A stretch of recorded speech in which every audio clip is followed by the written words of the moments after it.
He was obsessed with talking, oh, I taught kids in the USSR. They were much better than y'all. Y'all suck. He was saying this every lesson, I swear to God.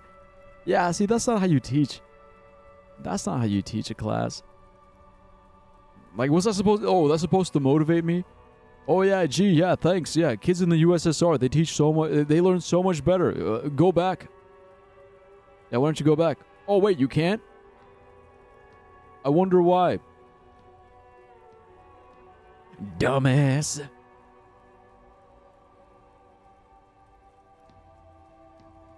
A paper plane? Bruh. Oh. He tried to punch you for that? For a paper plane? Bruh. Oh my god. It always amazes me, like, the most petty, like, the smallest, most pettiest little fucking bullshit. And they're trying to start a fight over that. Oh my god.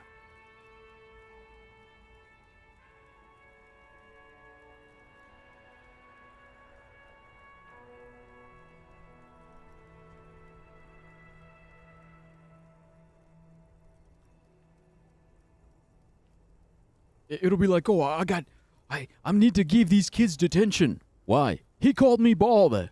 Okay, but you are bald.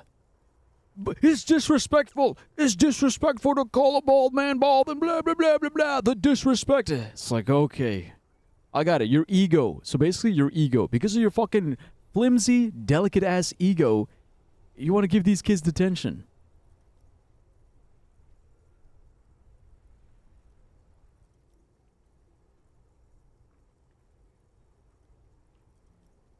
Petty.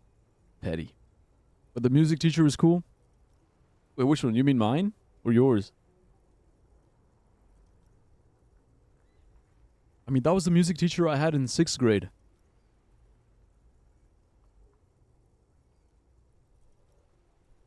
Yours? Mine? No. No, man. Look, he was alright. He was alright, but he could have done better. He could have done better because in 7th grade, I went to a different school. And I had a different music teacher. We actually had two. We had a music teacher who taught just like music, like orchestra. And we had another one who taught band. So that's what it was. We had music teacher, band teacher. The music teacher, he taught like classical piano. You know, he had control of his class. He had style. He had presence, like a stage presence. Like, he knew how to command the classroom. And the thing is, we did have more funding. Like, at that second school, we had more funding, so every student had their own keyboard. So it wasn't like, 20 kids trying to share one keyboard. It was like, no, everybody. Everybody has their own keyboard. It was like, all right, let's practice. And not only that, but we also had, we had multiple keyboards, but we practiced with headphones on. So you could be, like, sitting there, just, like, banging on the keys, and only you would hear it. So the funding definitely helped us with that. And the band teacher was awesome. OMFG, my headphones turned off. I can't hear you. Okay, back. All right, welcome back. But I was mentioning how, like, my the music teacher, my music teacher at my second school was way better. Partly because of the funding, but also partly because he was just more knowledgeable and better at, like, managing the classroom. And the band teacher we had, he was fucking cool. He was really fucking cool because not only did he manage the band, but he also started a special guitar class. It was more like a guitar club, really, because we would meet after school. It was a guitar club. It was like six or eight of us, and that's when, like, I really got to show off my skills, because I would practice guitar at home, like on my little shitty guitar, but then when I would go to the guitar club, we got nice fancy guitars with, like, the built-in tuners. Bro, they were good. That was my first time playing, like, a real guitar.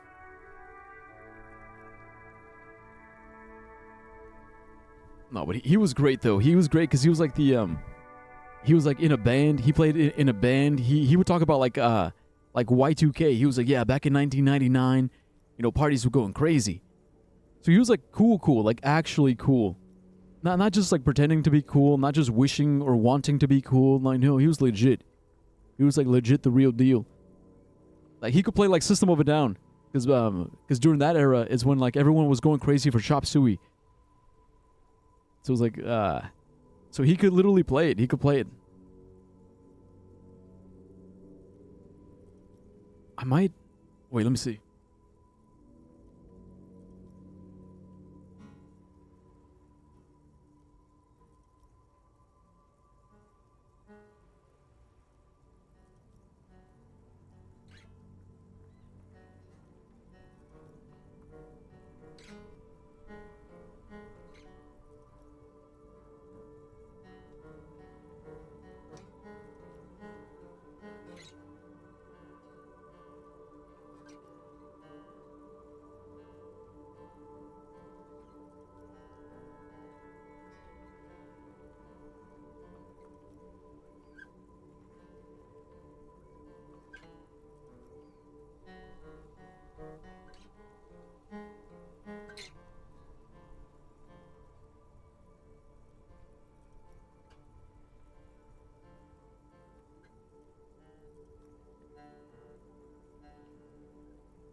Nah, it was too forever ago. I forgot. It was something like that.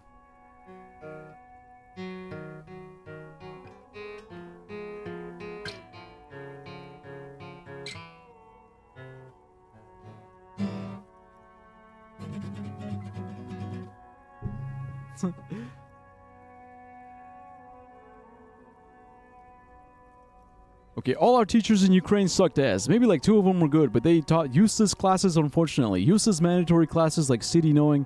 We were just talking about places and politics of the city and general health where we were talking about important stuff, but over and over and over. But the teachers were nice though. So the next teacher was better anyway. Yeah, mine? Yeah. At least taught you something. I don't think we picked up an instrument in music class for like a year or two. And I never understood that. I never understood that. It's like, we're in a music class, let's learn some music. Like my first music teacher ever of all time, like back when I was in first grade. I'm in first grade. I'm a 6-year-old. 6? Yeah, 6. I'm a 6-year-old child. Wait, 5 or 6. I'm like 5 or 6. She wants me to stand still, or like sit still in this fucking chair. Meanwhile, literally directly behind us were like stacks and stacks of xylophones, like the ones that you bang, like the doot doot doot doot doot doot doot doot.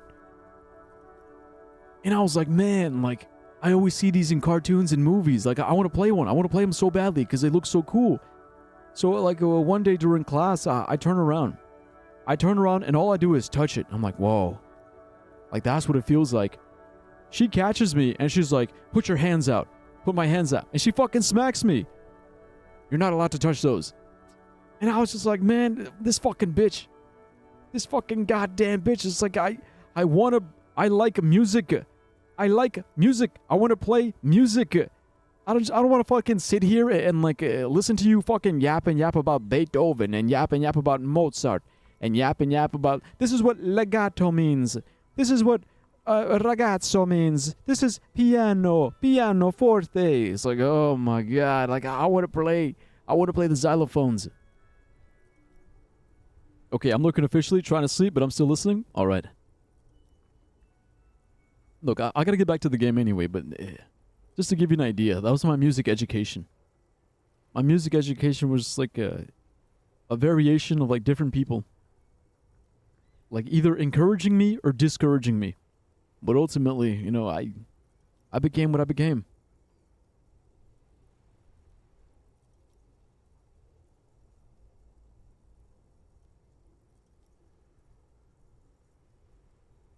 I dig your style, man. Yeah, imagine.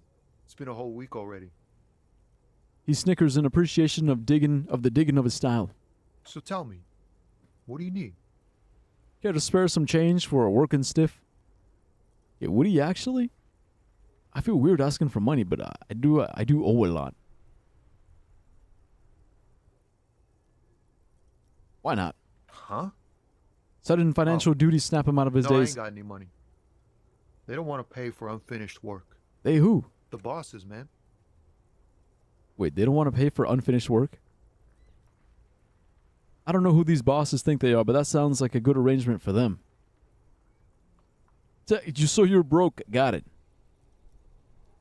Makes sense. First work, then pay. Makes sense. It sucks is what it does. Okay, so tell me more about this strike. It's like whatever's going on over at the docks. Workers got a blockade set up, making demands, no way in or out. Going on strike would probably help you dodge a bullet or two. Maybe I should go on strike. Okay, what's the union demanding? Some pretty wild stuff, I hear. Like a giant new power crane in half the company? I forget what exactly. Good on them, I guess. Wait, they want a power crane? I've heard talk there's a company rep in town, too. Like a strike negotiator type. They'd know what's up. Precise demands and so on. Company rep. Ah, yes, from the Wild Pines. We'll meet her soon enough, I'm sure. Wild Pines. Her? Okay, what do you think the company wants? They want to keep that money flowing in, my man. Ka-ching. He doesn't blame them, but he's not on their side. That's for sure. Yeah, I don't think he's really choosing a side. All right, anything else I should know? Anything else?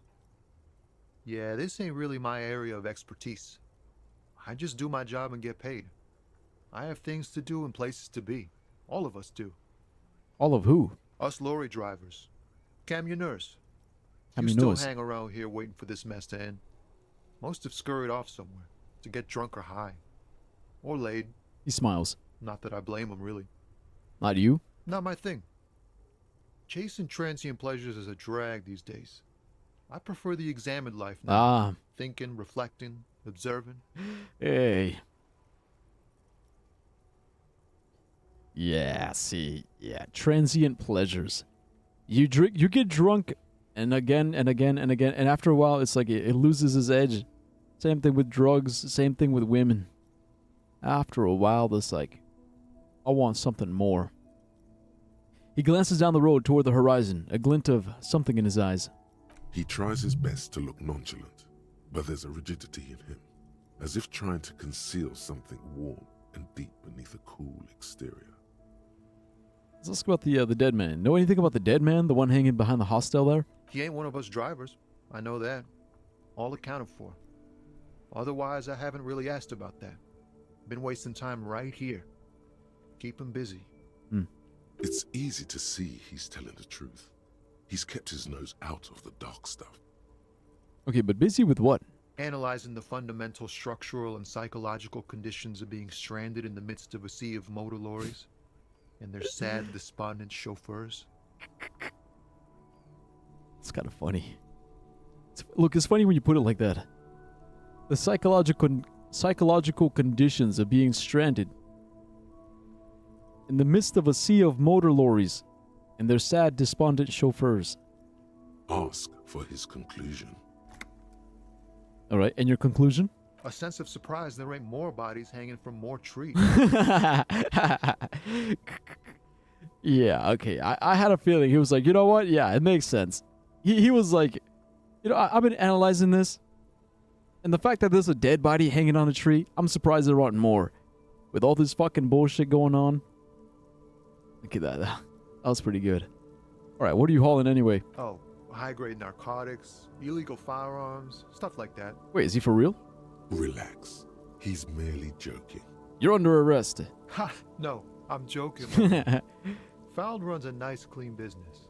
This haul of cargo is mostly sporting goods. You know, tracksuits and that kind of thing. Nice. Look, I was also joking. It's always funnier. It's like, oh, okay, he's joking, so I'm going to joke back with him. They usually get shipped to Grad in the Occident, though we've been making headway in the Il Moran market lately.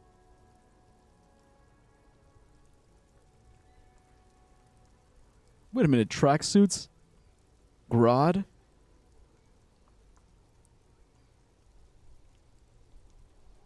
Could I get one of those? Yeah. Wait. Could I get one? You know, let's go in order. So nothing illegal then. Not unless they've illegalized sports equipment while I was on the road. All right, that's your machine behind you? This rockin' beauty. He points to the Sure lorry. is. Like a rash you can't get rid of. A rash you can't get rid of. Interested in heavy-duty cargo machinery? A motor lorry, also called a camion, Camion. on Caillou and neighboring islands. This one looks roughed up enough to be some sort of found rust bucket. Maybe the A6? That, found A6 you got there. Good eye, my man. Yup, she's an old one, but reliable. Me and her spent a long time together. Nice. You know what? Yeah, let's ask. Okay, could I get one of those found tracksuits you're hauling? We're pals and all, but I can't just freely hand out the merchandise. The bosses won't be happy. Yeah, it makes sense. You know, you just never know. All right, I had other questions. The man taps his fingers rhythmically against his arm. Yeah, we could try this one. 17%.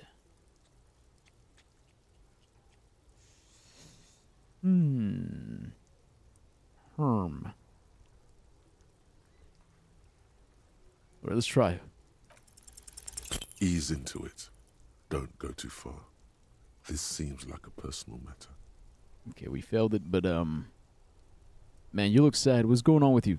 Hey, Tommy, spill the beans. What's troubling you? Or we just go, my man, I want to know about your soul.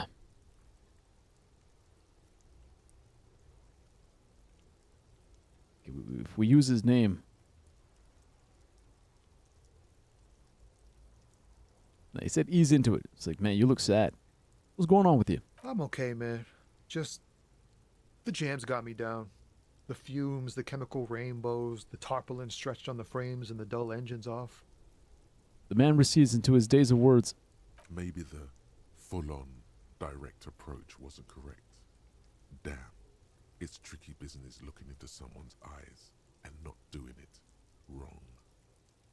Okay, empathy does that a lot. He starts to whisper. Okay, I'm good for now. Good talk. Don't be a stranger. He gives a salute with 2 fingers. All right. We're learning. We did gain some points. Okay, did we get enough? Not 25. It's not enough. Wait. Oh, we got a skill point. Oh, shit. Actually, we did get enough. Okay, savoir-faire. Yeah, we got to make this jump. Okay, before we do that, we could investigate further. No, I want to make the jump. Look, if we don't have enough to make it now, I'd rather know sooner than later. Because if we need another skill point, we can do another one.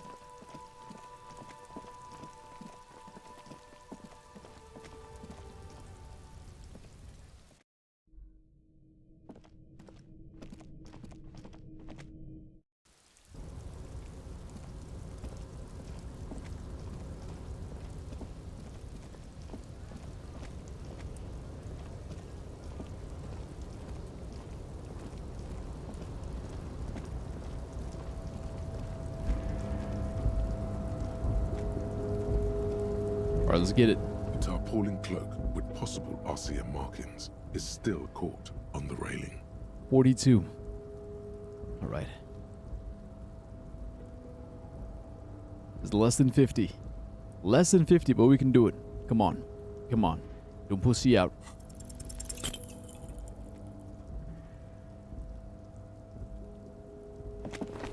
What? Are you serious? Come on, bro. Nope, no. That's still too high. What were you thinking? You're not a gymnast. All right. Just be careful, okay? Looks like you almost strained a muscle there. God damn it.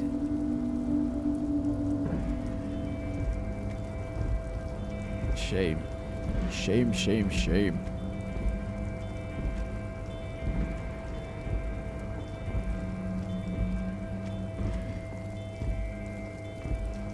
Alright, well, at least I guess we need more.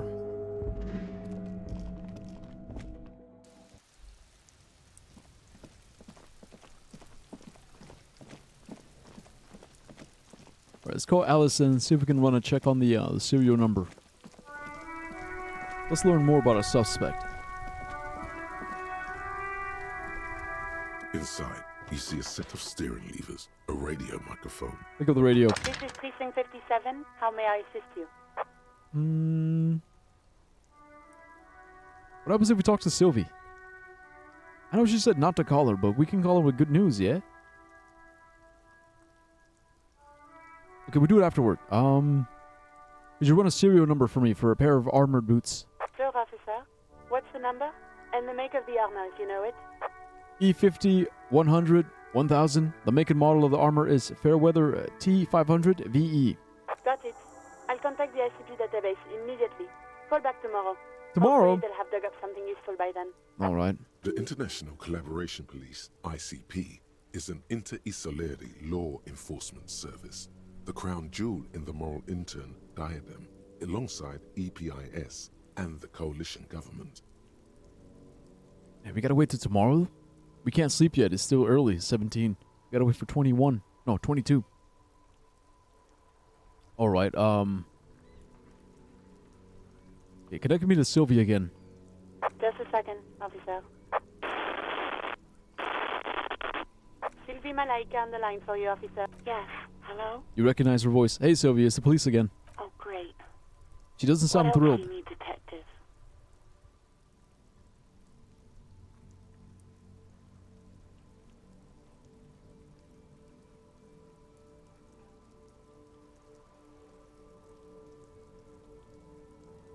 I wanted to give her the update. Like, I cleared things up with Gart. But there's no new dialogue options, so you know what? I'm sorry. That's it. I got everything I need, thanks. You hear the call breaking up on the other end of the radio. Anything else I can help you with, officer? You know what this time? Because I'm curious. Press the button labeled saved. As always, it's DJ Mesh and Fellatio. And Fellatio. you're listening to Street Freaks FM, bringing you the hottest, the nastiest, the most vulgar. A flock of seagulls takes off nearby, startled by the roaring radio. Right away, the lieutenant reaches into the cabin and turns off the radio. He's not looking at you as he says, Someone must have been messing with the radio, or maybe it picked up a random frequency. You wanted a prime line, right? Ah, come on. Speed Freaks FM, huh? Look him in the eye. Oh, is that what it was called? He's trying hard to act surprised. Come on, Kim. Kim, bro.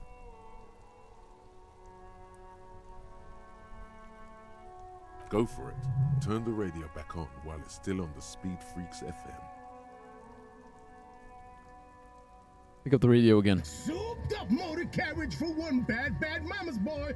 For the heavier foot and the freakier. God damn it. The lieutenant moves quick as a viper as he switches off the radio and sets it on prime line. Then he turns to you. Look, it helps me to stay alert on long nights, okay? It's a method. I'm not some kind of speed freak or... He shakes his head furiously, staring at his feet. What about heavy of the foot? You would be too if you had this motor carriage. He snaps half seriously. I mean, she looks amazing. But seriously, let's quit joking around, alright? We have a case to investigate. He turns back to the cabin. This is Precinct 57. Can I connect you to someone? Have you heard back? No, and I doubt they'll get back to me before tomorrow morning. Anything else? Okay, I'm done. Just checking in. 57's over and out. In the cabin, you see a set of steering levers, a radio on a hook, a pull-out tool. Yeah, we're done. We don't need anything else. That's funny, though. Speed Freaks. I respect it. Lonesome, long way home. We finished the thought. Lonesome, long way home. Here we go. Home awaits. Walk past Station 41 and through the market, past the Boogie Street spearhead to the other side of the lake, the frozen eye at the center of the district. Then past the video rental store on the corner. There, at the end of a street lined with pine trees, a small house no larger than a matchbox. 11 Voyager Road. You no longer live there. Those times are gone. And so are those people. Why did you come here? Why are you still here? And where's the dealer? You have to get back to work. That's all you have now. Learning cap for perception raised to 5. Speed gives one side.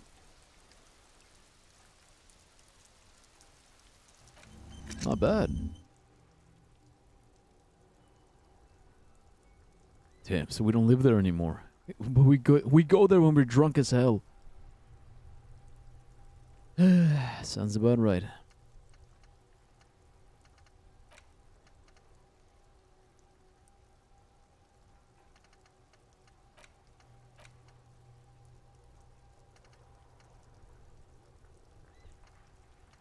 Okay, so we have rigorous self-critique. You're one sorry piece of shit. A cop penitent. A flagellant cop monk. This is not the right line of work for you. You should be groveling at the feet of the feudal lord, providing lurid evidence against yourself at a Mazovian show trial, or ripping the flesh from your back with a cat of nine tails. Whatever made you this way, you can be damn sure it was your own fault. Do it. Really. Really criticize yourself. Who knows? You might uncover something of importance from your guilt-ridden past. Jeez.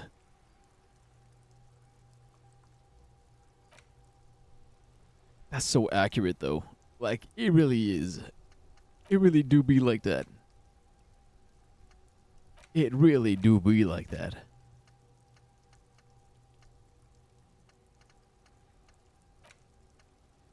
What else do we got? We got White Morning. Yeah, I remember that one. Like, Advanced Race Theory, like, do I really wanna? I got limited slots. I'd rather not.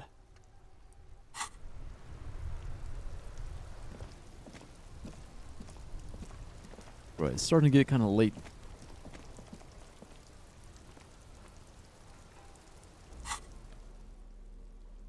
Oh, we can interact with the tattoo, photo.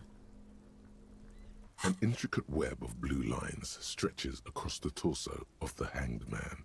It almost looks like the electronic patterns inside a radio computer or an old filament memory. Who are you? Gone. What's the meaning of this tattoo? For you to discover. You've gotten as far as you will without assistance. Someone who knows about history could tell you. Someone who knows about history.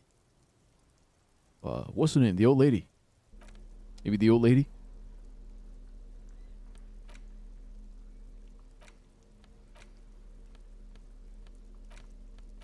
Okay, postcard Grand Couronne, 37. This postcard depicts an ill-advised residential area overlooking the Jamrock Quarter. 13-story buildings line the hillside with sarcophagi. Sarcophagi? An ominous fog already rising from behind. These are the last boom years. In 39, the project fails catastrophically, leaving behind an opiate and hepatitis B infested slum. Yeah, and then we got the gloves. Oh wait, +1 interfacing? Bye-bye bugs. That could give us a boost. Yeah, let's wear them. Let's wear them just for the bonus.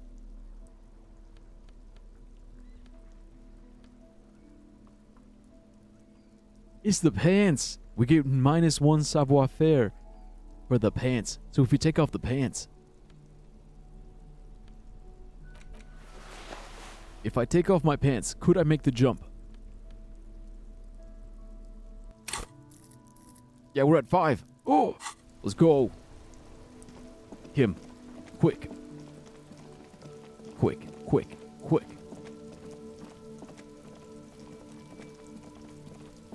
Look, now that I'm learning the mechanics of the game, that's all I needed. Who would have guessed it? All I had to do was take off my pants.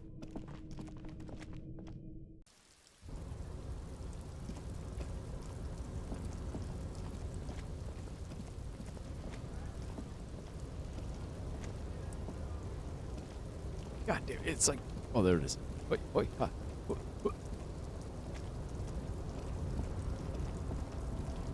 All right, I'm ready. The tarpaulin cloak. Fuck, it's still locked. RCM markings is still caught on the railing. All right, look, it's still locked, but that's the secret. Take off your pants. We'll do tomorrow. Surely tomorrow we'll be ready.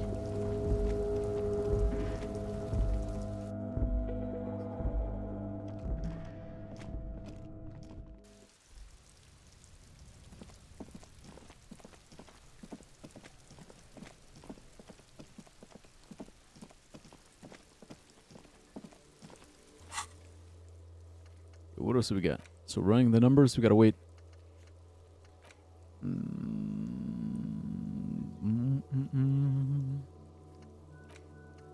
Gotta pay for damages. Getting the body down. So the tattoos. Okay, yeah, so.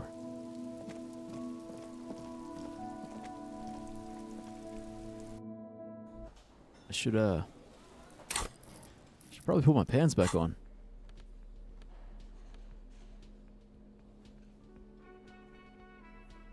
Flare cut trousers. These golden brown trousers are a flare cut. Normal bell-bottom trousers would be boot cut, but these are far from normal.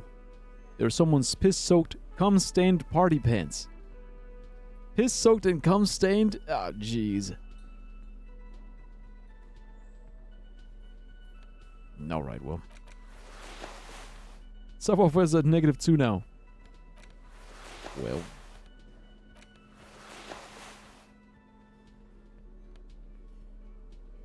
Wait, we also get -1 from the shoes?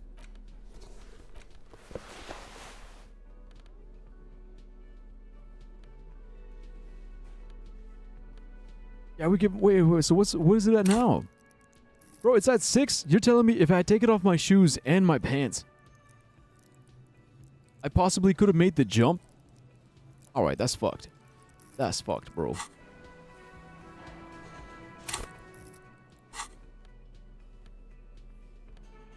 Alright, let's put these back on. At least for now. God damn it. Alright, lady. Forgot your name. Hello again, sweetie. Lena. Sweetie needs money. Do sweeties get money? The fuck?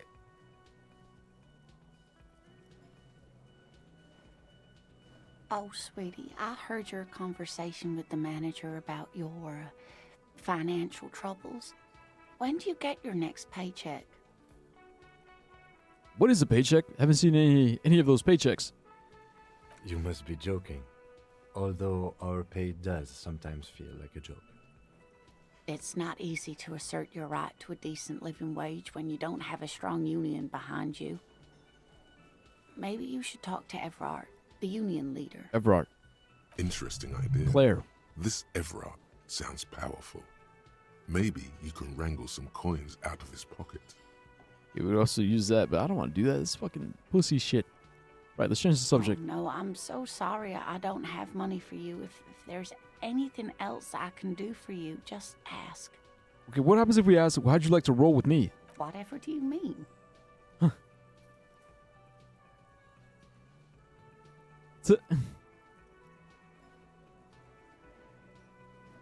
I want you to be my wheelchaired partner in fighting crime, ridding backyards of corpses, catching sequence killers.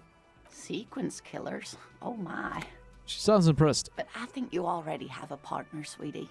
Yeah, I was joking anyway. A partner who needs you to help him get a corpse down from a tree. Right, we'll do that. Him, of course, I forgot I had you. I know, but there are also side mysteries. Sequence killers and forays into the paranatural. I can assure you, with absolute certainty, there are no sequence killings taking place in Martinez. So they say sequence killings instead of serial killings. Now, gentlemen, no need to squabble. I wouldn't be of much use to you anyway, sweetie. What? Why? 3 heads are better than 2. Thank you, but Martinez isn't the most wheelchair-accessible place, you see. I'd slow you down. All right, but you can be my you can be Oracle, like Barbara Gordon from Batman. Okay, you can be the lady in the chair. If I ever need some extra information, I'll come to you. Matter of fact, here's a walkie-talkie radio. You can contact us whenever you need. Perhaps another time. All right, I gotta go now. Thanks for everything, lady.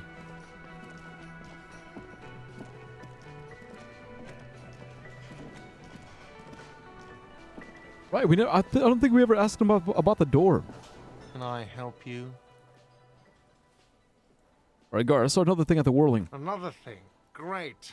I love those. There's a mysterious blue steel door in the back of the kitchen. Oh, yes, that door, sure. There's nothing mysterious about it. It's just a door. Do you know what's behind it? Do you have... No, I don't have a key. I don't know how to get there. And I don't care either. It's not like I've been wondering about it for 10 years. It's just the Frit warehouse, probably. The Frit warehouse? Frit warehouse. Or some boring storage space with a bunch of old junk and dust. Junk and dust. He runs his fingers across the counter to check for dirt. Wait, and that doesn't intrigue you? You're not... What kind of old junk? Bro! He's attempting to maintain an air of indifference. It's absolutely not convincing. I think you'd like to know what was back there. Fine, okay, a little. Yeah. But my job doesn't leave me time for wondering about one locked door in one of the cafeterias I manage. So I haven't opened it. I have cleaned the whole place 100 times over, though, after the animals. And I haven't found a key, so good luck with that. Mm-hmm. All right. All right. Yes? So about that money I owe. Yes. Have you got it? How much do I owe you again? A lot. A lot. For the room, drinks, and broken window, 130 real. Okay, so you're not charging me for the bird. All right, let's talk about something else. Like what? Goodbye.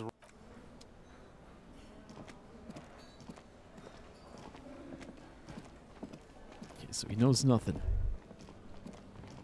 Also, we can't talk to this guy. We need a translator. Yes? No, not you.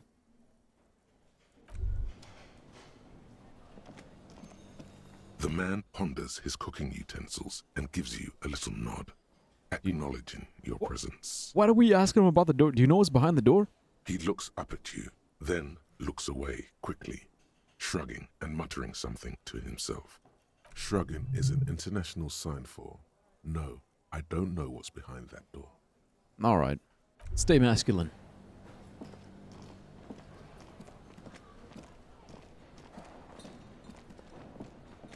I'm running out of clues. I thought we could ask. You know what? Oh, wait. I almost forgot. We never went to the bookstore. That's right. Good evening, Annette. Don't mind me. We never went here. It's a lot of books. This is what you would call a librairie. Welcome to Crime, Plaisance. Romance, and Biographies of Famous People. My name is Plaisance. Plaisance. The clerk extends a greeting. Be welcome, and please take responsibility for the energy you bring into this space. My energy? My energy is sad, depressing, angsty, edgy. I'll try my best to be responsible.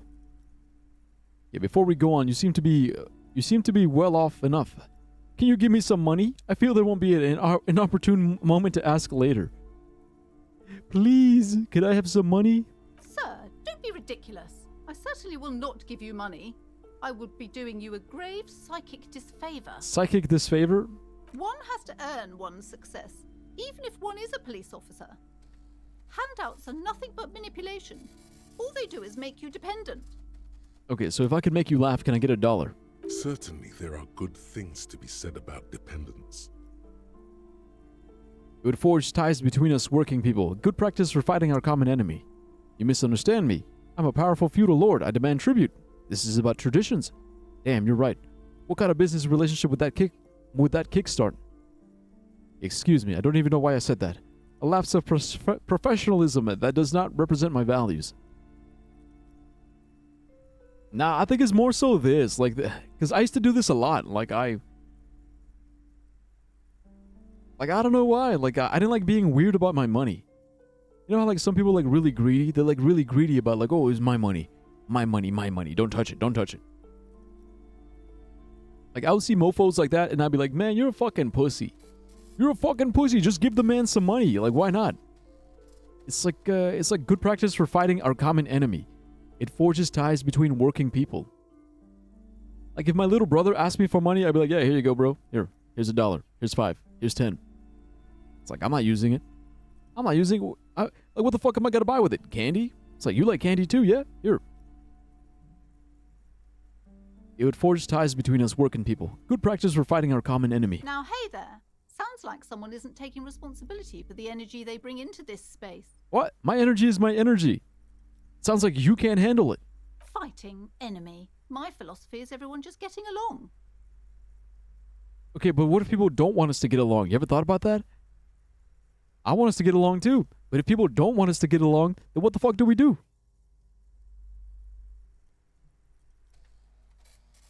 Shut the fuck up, Google. My fucking pixel ass phone. Oi!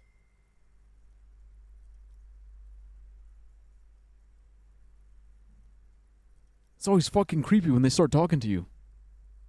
It's like no one's fucking talking to you, phone. Alright, so are you the owner of the store? I am. The proudest owner of our little shop of culture. Her voice is high-pitched, as if to give it more penetration. What if I want to buy a book? Too broke. The girl outside mentioned that this place is cursed. Cursed? Who said that? Annette? She blinks. I will have a word with her. This place is not cursed. It has a robustly magnetic energy. Good for commercial activity. My business is thriving, sir. I look around. Notice that it's empty.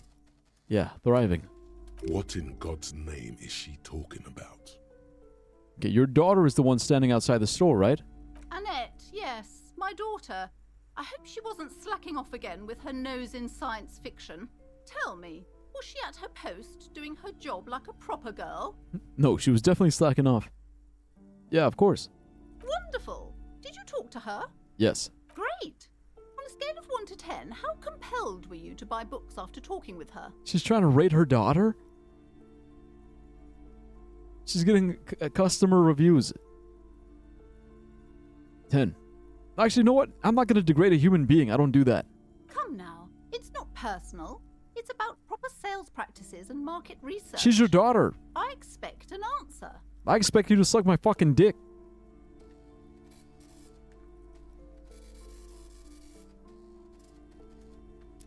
Nah, she's very polite and helpful. My precious, her dedication brings joy to my heart. If you have children, I hope they turn out as great as my Annette. My self-suck. You have to be responsible with your energy. Okay, the way you're handling her strikes me as wrong. Annette is quite the trooper. She's a great value add? I'm here to dismantle the free market and abolish child labor. All this pressure has made her really anxious. You know she's chewing her nails. God. I've told her not to do that. It's such a disgusting habit. She'll get over it. Anxiety is a part of life. Anxiety is a part of life. Hmm.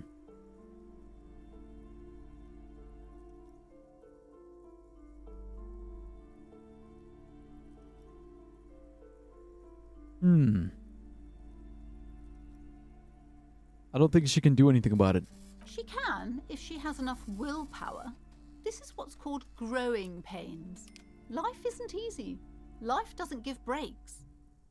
Come on, ma'am. It's obvious she can't do anything about it. You are placing an unnecessary That's what I was burden thinking. on a young child. Yep. That's what I was thinking. Like, she's a child. She has no power. You have the power in the situation.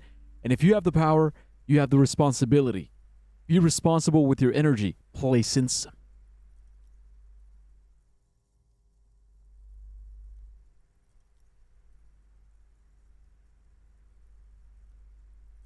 So, okay, what if I say this sarcastically?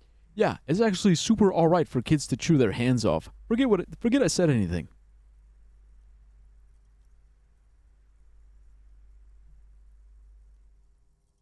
Because I don't get this one. Like, that is true.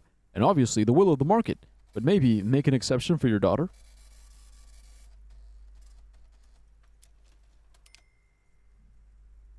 Okay, I'm gonna go with this one. What you're doing is wrong. Even I know that. And I usually don't know anything. She stands stiff and severe, silently fuming. 10 or so seconds pass without change. She's looking for one, but there simply aren't any good arguments for being an asshole. Got him. Oh no. Hold on. I need to invite her inside and apologize. She must be freezing out there. Nice. But look at this. It says all of a sudden she exhales sharply. Her shoulders slump down. Oh no, she mutters. There. I don't know what to say to you. My husband, he tries to teach me business lessons. I have what my mother called a dull mind. What? All this stress. She stops, but her mouth keeps moving. Okay, there she is. Look, there's the net. Okay. Okay, she gave us a lot. Because first she said, my husband, he tries to teach me business lessons. But then she mentions her mother. My mother calls it a dull mind. Placence, you're not dull. Let's ask about the husband. So is this husband Annette's father? Yes.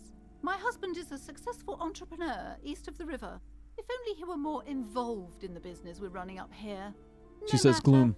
Soon we'll both be off for Grand Couronne. Grand Couronne, she says gloomily. So she wants her husband to be more involved. Okay, wait, Grand Couronne, what's that? It's a proper place to live. One of the most peaceful neighborhoods east of Jamrock. You may know it for its massive housing projects. Oh yeah, I've heard about it. But then in 39, they had an opiate crisis. Most of the buildings are empty at the moment. It's a great opportunity to get ahead of the crowds. Better times ahead for sure. And your husband's also involved with the bookstore. He made the initial investment. Since then, he's been what you might call a silent partner. A silent partner, both in business and in your marriage. Super silent. Almost inaudibly so. Is she an only child? Yes, I'm afraid so. A real treat she is. It would be nice if she had... She pauses. No, we couldn't have afforded more children, really. Not in this economy. Also, when's the last time you got laid? A glimmer of sadness blinks through the well-crafted exterior. Of course, yeah. This economy. But let's say, why not? We're quite busy people, you know, my husband and I. Quite busy. Children are a lot of work. You don't look like a father, so I don't expect you to understand. What gave it away? I'm sorry. I'm sure you do understand. Okay, she told me she doesn't go to school anymore. She's been too busy helping me here. So she studied at home this trimester. This is a temporary solution, of course. Temporary. I assure you, I of all people understand the importance of education. She will be back in school the moment the store takes off. And hell freezes over? Never mind. It's not a good topic to get into.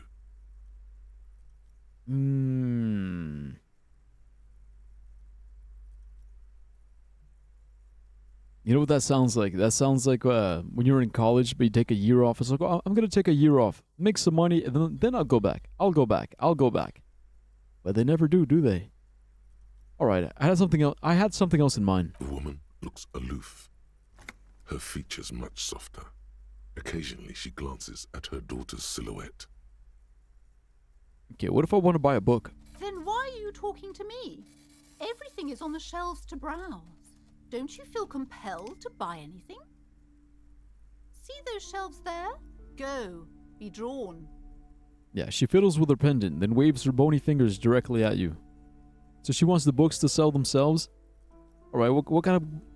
So what type of books do you have? Everything is on the shelves. Take a look yourself. The shelves compel you, don't they? Okay, so alright, Placence. What, they didn't give you any voice lines? She smiles and nods, seemingly relieved. Alright, farewell for now, book peddler. Wait, there's a curtain back here. Well, there's a curtain, you know what that means. You see a set of tattered curtains blocking the way to another room.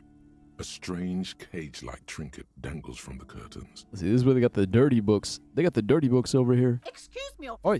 The back room is strictly for employees only. Examine the strange cage-like trinket. You see some kind of charm.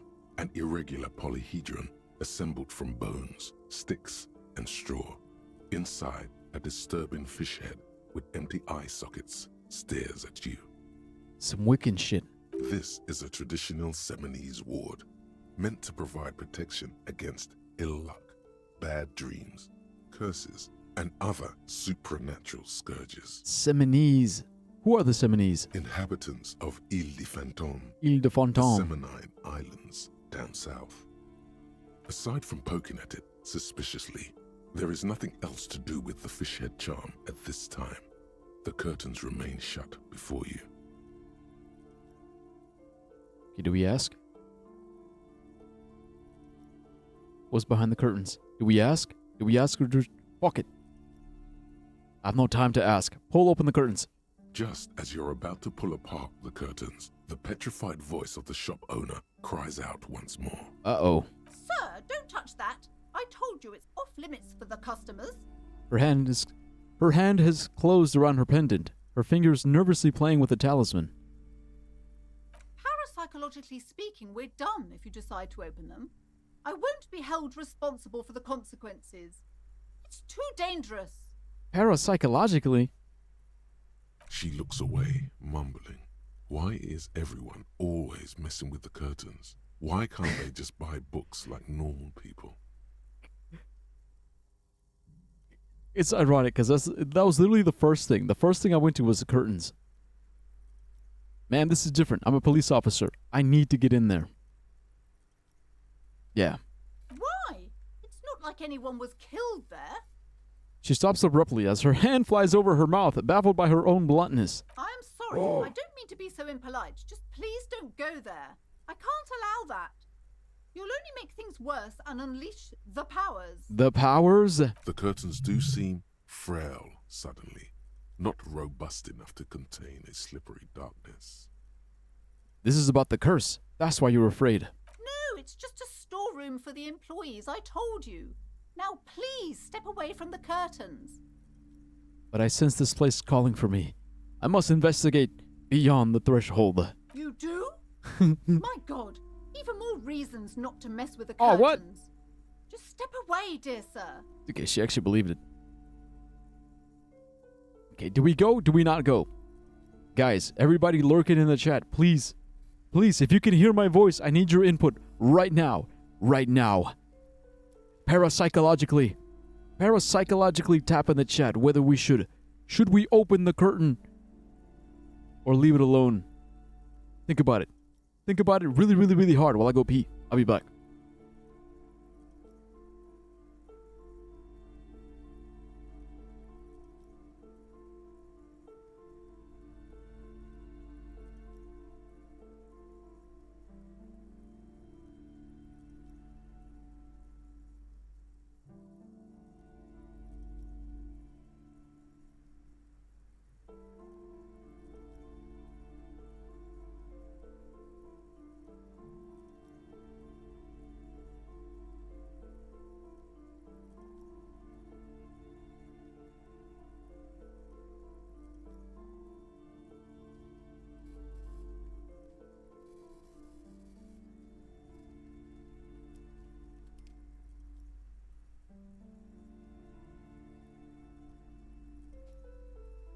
Okay, did you come up with an answer or are you still thinking? If you're still thinking, continue to think. I'm gonna get some crackers.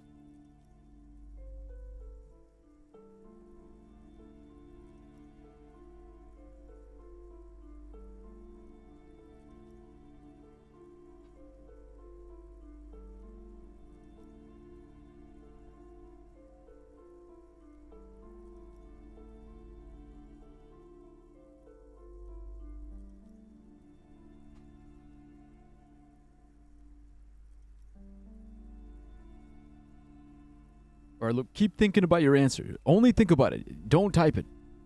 Don't type, only think. I'm gonna read it psychologically. But first, let me eat these crackers. These are Captain Wafer's sandwich crackers, grilled cheese flavor. I gotta say, they're quite good. I usually go for the for peanut butter, like peanut butter crackers.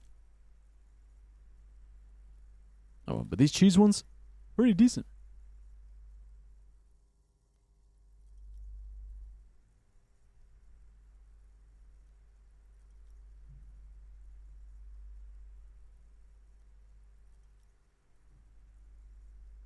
I mean, like decent by American standards, but I know There's other places with like better cheese products.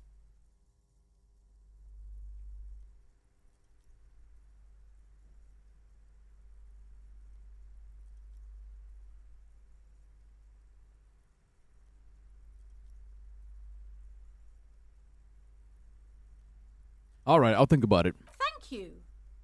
Let's just talk about this first, all right? There's no reason for you to venture into the unknown. Talking is always good. Go see what she has to say. The curtains, tattered with age and covered in dust, hang before you, as if taunting you. Shopkeeper, what's behind the curtains? Nothing. Why aren't you browsing the books? Don't you feel compelled to look at the books? You ought to. Yo. She speaks almost as if she's trying to put a spell on you, urging you to buy more books. Oddly enough, the more she tries to draw you away from the curtains, the more alluring they become.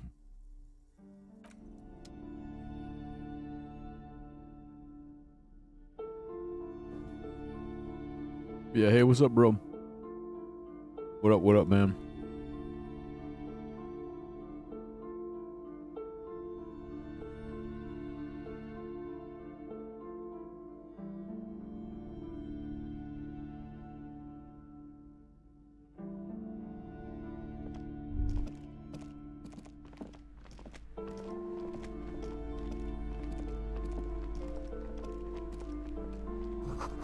The book collects the national recipes of Arda. They're all about lake trout.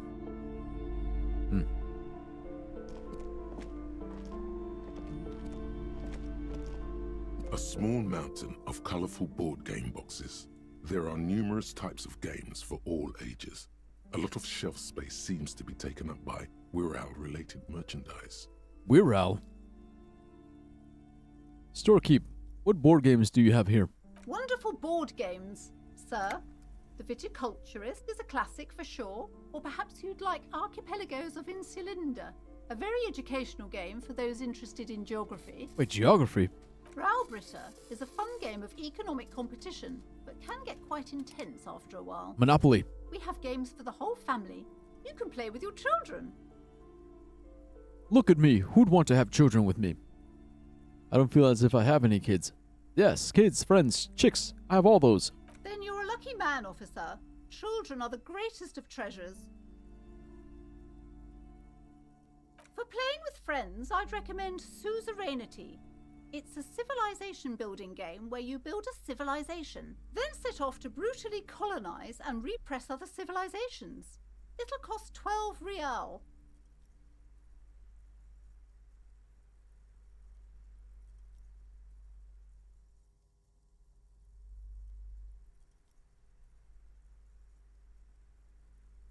Okay, so what about all these Wirral things? Lousy auras there. No, role-playing games are popular among those types. You know, who are into those kind of things. Personally, I don't like it. Not at all. Wait, role-playing games? Those types? Wait, what types? Wirral? I've heard they turn people into occult enthusiasts. That they have rituals where they try to summon entities. Highly immoral stuff. You can still buy them, though. She looks at the table, crossing her arms. An endless variety of source books, lore books, and codices litter the table. The topmost book is titled Welkin Compendium, 2nd edition. Welkin? What's a Welkin? There's also a large hardbound tome with intricate cover art, The Hunters of Katawak, Boreal Creature Compendium, and a Pick Your Path adventure game book titled Tales of Wirral, Cavern of Velkrag. I love those. Books in a board games section? Who wants to read books?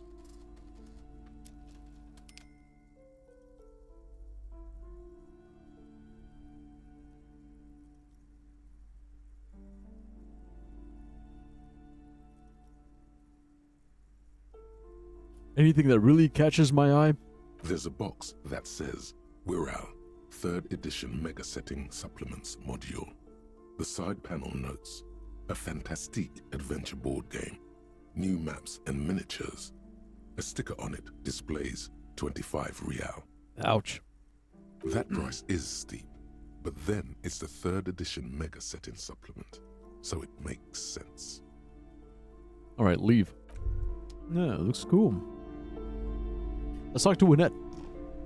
I'm sorry, sir. I can't talk right now. I'm very busy with my homework. I have so much homework now. You just can't win.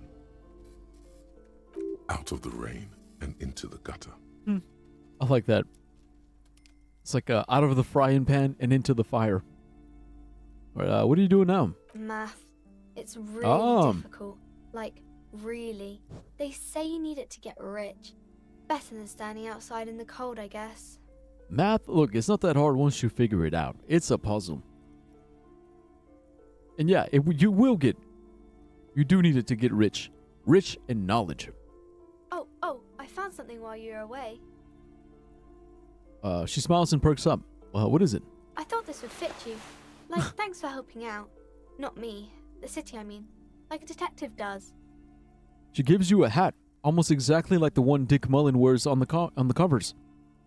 It's a Dick Mullen's hat. Wait, where did you get it? Just what Dick Mullen would ask. I got it from behind the curtains. Not really supposed to go there. It's a fedora? Is it a fedora?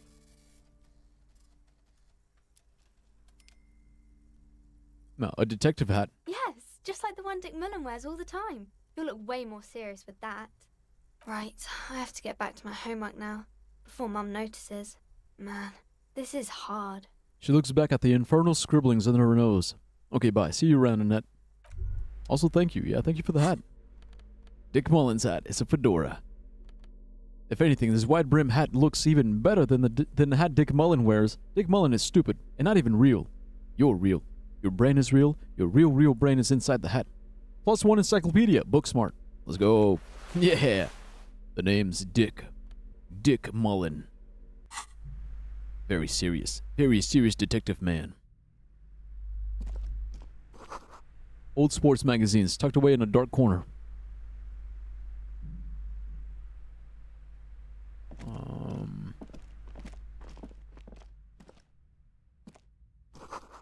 Gift books and molten candy.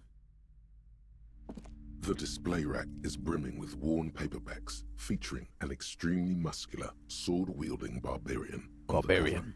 Nearly all the titles contain the word Heimdall. Heimdall.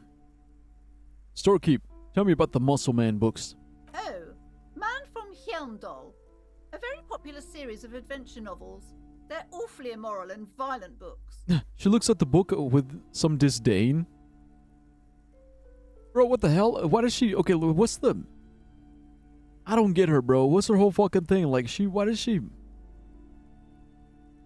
She sells all these different books, but it seems like she doesn't enjoy a single one.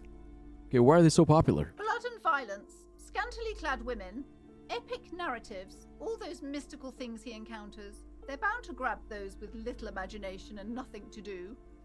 Alright, sounds good. Which one should I start with? What does it matter? They're all the same. She rolls her eyes. However, the customer is always right, they say. If you're a novice of the series, I'd recommend Heimdall, the man from Heimdall. It's supposed to be a good introduction to the series. Heimdall man. The man from Heimdall. Alright, it was $9. Can't afford it. Alright, look through the display of books. Rows and rows of Heimdall men blur your vision. You make out some titles. Man from Heimdall and the Mammoth Riders. Man from Heimdall, Return to Heimdall. And the solipsistic Man from Heimdall and the Heimdall Man. Man from Heimdall and the Heimdall Man. Good God, how many are there? Maybe 100. Oh, man. Man from Heimdall and the sages at the end of the world. Man from Heimdall and the false god. Man from Heimdall and the scorched earth. Man from Heimdall, the Heimdall colonies. Man from Heimdall and the swamp beast. Man from Heimdall and the snow crabs. The snow crabs? Is that all? Not even close. Oh my God. Man from Heimdall in hell. Man from Heimdall and the Forest of Slaves. Man from Heimdall under the lake. Man from Heimdall, Heimdall burning. There's even The Trial of Death, a pastoral combat gamebook set in the world of Heimdall Man, and so much more. Combat gamebook. That's cool. Yeah, yo, what's up, Mr. Bread? Wait, why are you saying why blood like that? Who? Who are you talking about? Man from Heimdall. And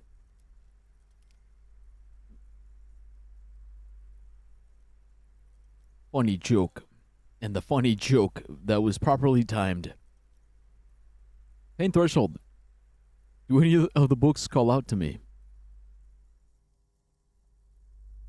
I'm talking about blood? Yeah, which blood?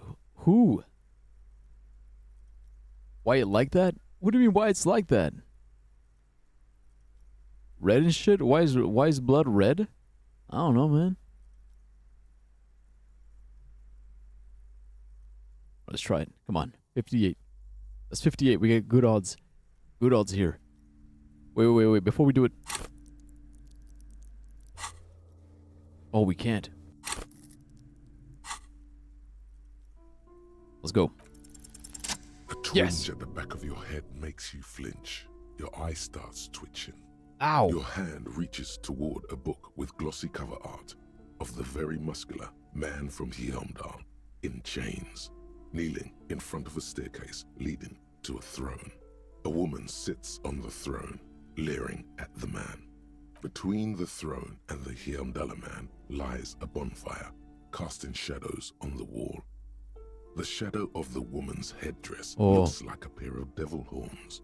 The title reads, Man from Heimdall and the Devil Woman. The Devil Woman. Boy, just like my ex-wife, am I right? Some teacher you are doesn't know why blood like that? Oh, why blood is red? Bro, do I look like fucking Google? You can just Google that fucking shit. Why is blood red? And there you go. You figure it out. Sorry, bruh. Yeah, sorry. Huh. Aren't all women devil women? Nah, interesting. The display rack before you is burdened under piles of Man from Heimdall novels. Okay, so we can buy it. It's $8. Bro, we need some money. I'm kind of curious about it.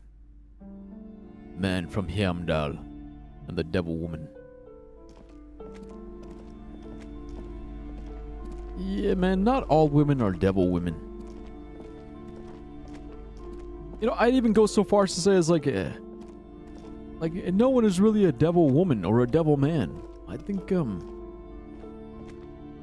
know, we're more complicated than that. I agree, all women are devil women, very scary. Well, that's different, man. That's because you're gay. You're scared of women. These shelves are overburdened with books from the same series. You see the name Dick Mullen over and over. Dick Mullen. A couple of spook novels hide amidst all the detective books. Thrilling tales of spycraft and daring do. Daring do. Storekeep, what's with all these crime fiction? Oh, crime, robberies, murders. She lowers her voice. Sexual crimes. Oh. We're fortunate to have Dick Mullen and his stories to sort all that out. You're a police officer, apparently. You should buy all of these. They really do teach a person how to be a proper detective. What? All right. Yeah. That's all it is? You just read some books and you're a good proper detective? I'm not scared of women because gay. Devilman exists for sure? Yeah, the Devilman, the anime. Why aren't you following? Guy doesn't need all these followers and he knows it. He's staying humble. Yeah, I'm staying humble. Yeah, you're not following because you're gay. You're just scared that if you follow me, people are going to be like, hey, yo, Mr. Bread, is it true that you follow Direwolf Boy? If you follow Direwolf Boy, that makes you a fucking legend. You're too gay for that shit. Yeah, look through the display of books.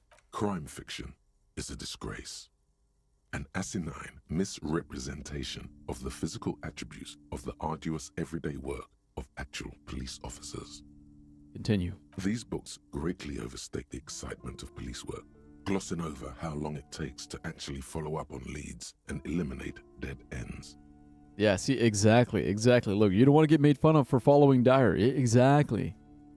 Yeah, look, you gotta maintain your street cred, your gay street cred. I have no clue what you said. It's easy, man. Look, I got used to it. Yeah, that's what he said. Yeah. Wayne means wanna, made means made fun of. Yeah, I learned his accent. I know his accent now.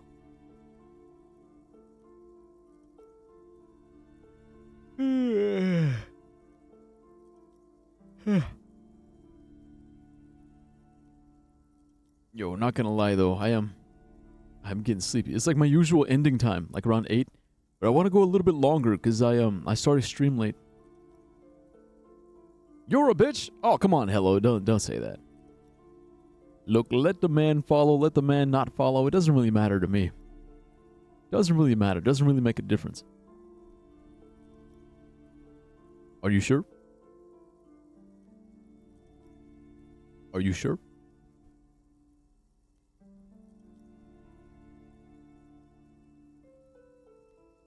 What's more, they completely ignore the psychological hardships of year after year coming into contact with people during the worst days of their lives. Yeah, the worst days of their lives. Not a single mention of all the stress this work creates upon the officer's family.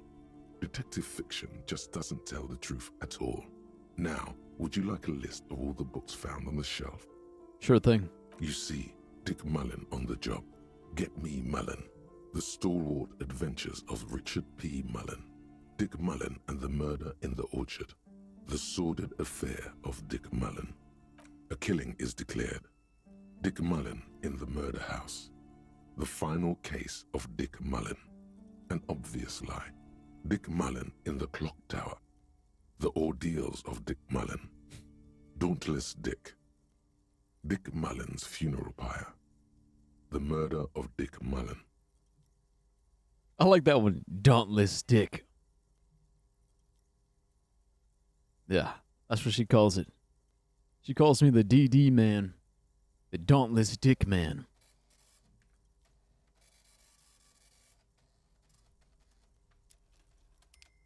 You know what? I'm not even gonna get mad because that's what you want.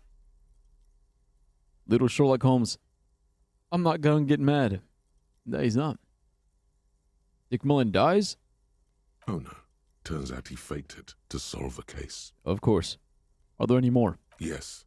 There's also the dame who did it. Farewell, my Mullen. Faking death seems to be a common trope in the Mullen series. The morbid tales of Dick Mullen. A dark tide turns. Tragedy calls for Dick Mullen. Another one with fake death. And, of course, Dick Mullen, the murderer. The murderer. In order to catch a murderer, Dick Mullen must become the murderer. After all this, you still haven't found the answer to the one question that matters. Who is Dick Mullen? A roll. Your quick eye notices a small caterpillar crawling across the spine of a book. The title reads, Dick Mullen and the Mistaken Identity. What do we have here? Mistaken Identity. A worn paperback from Dick Mullen's classic hard-boiled phase. The premise seems to be that Dick Mullen is framed for the murder of his best friend and has just a few days to prove his innocence. Why does this speak to me? Could it be the motifs of unstable identities and shocking betrayals? That's probably right. I'm a complicated guy, full of contradictions. Then this is the book for you. $7.99? We can afford it. Okay, not for now. Not right now. The DD man. Yeah. I'm quite unmad right now. That's nice. I know, right? Anger leads to the dark side. Are you sure? Is mom gay? What? Wow.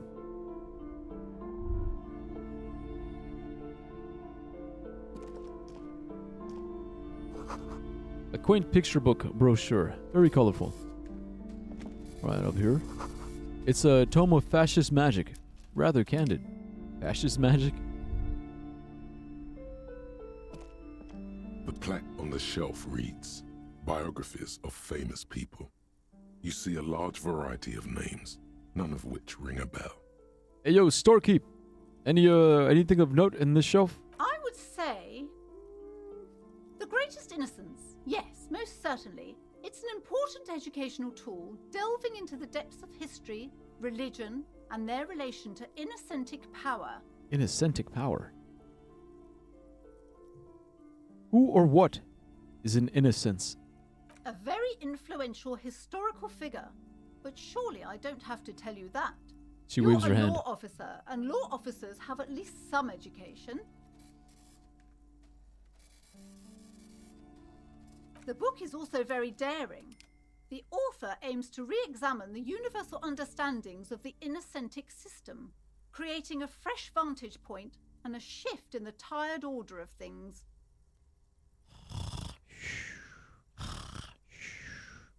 I thought it was about which of these innocences is the coolest and greatest. Perhaps for a layman, deep She scoffs. analysis is necessary to peel back the multi-layered meanings. Of innocence? Do her words seem vague and abstract to you? Yes. So you recommend it? Certainly, it's prudent for a person to have at least an elementary understanding of history and society. Imagine the chaos we'd be in otherwise. You feel like you should get this one? Definitely. It's important somehow. There's something personal inside.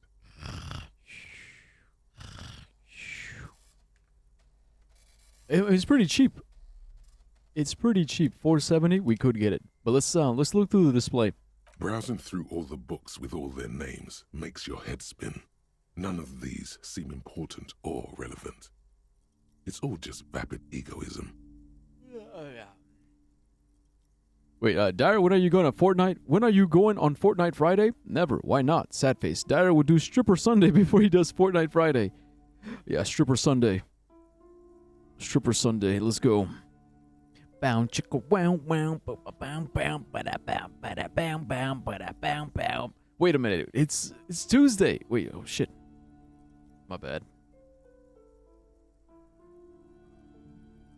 Yeah, it's not Sunday. Fortnite Friday is the next late night show, though. No, man. Fortnite Fridays? Fortnite, though? I don't know, man. Maybe one day. Maybe one day for your birthday. Brett, isn't your birthday like in May? The next big thing? Bro, Fortnite is washed. Fortnite is fucking washed, man. It's in June. Yeah, I knew it was coming up.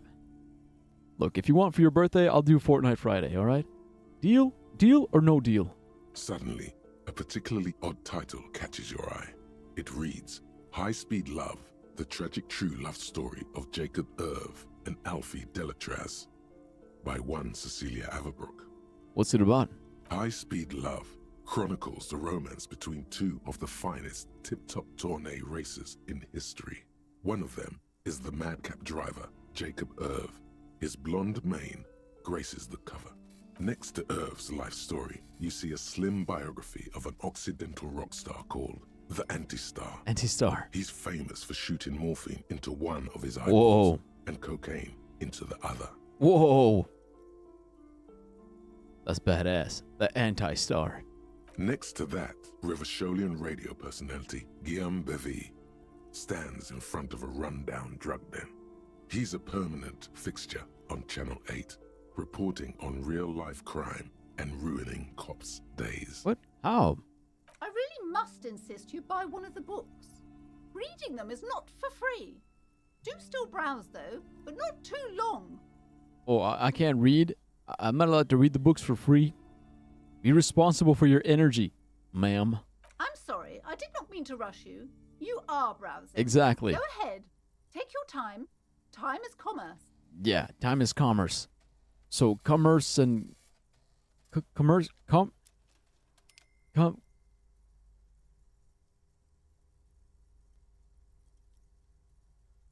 Nah, that doesn't work. I was gonna say commerce my balls, but does that work? Commerce? Commerce my balls? Nah.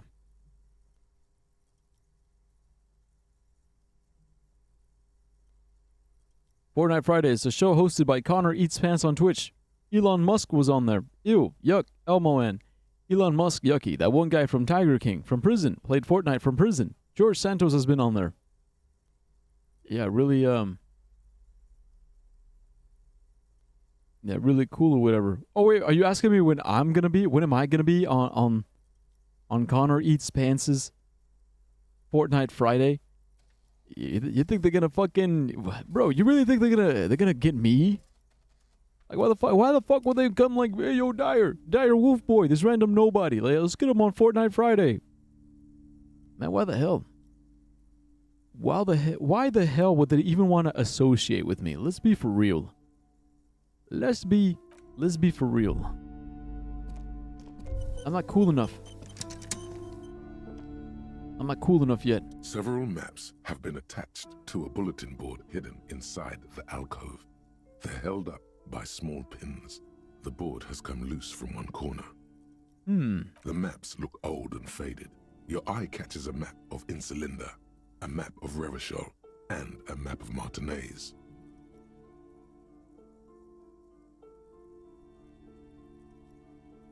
The Casco guys were on there. Oh, they were on there. No, they're looking for anyone. It's hosted by one guy. They're looking for anybody?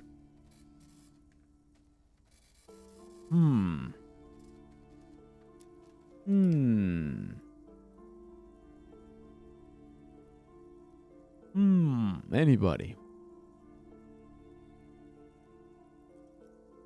Fortnite Friday, you say?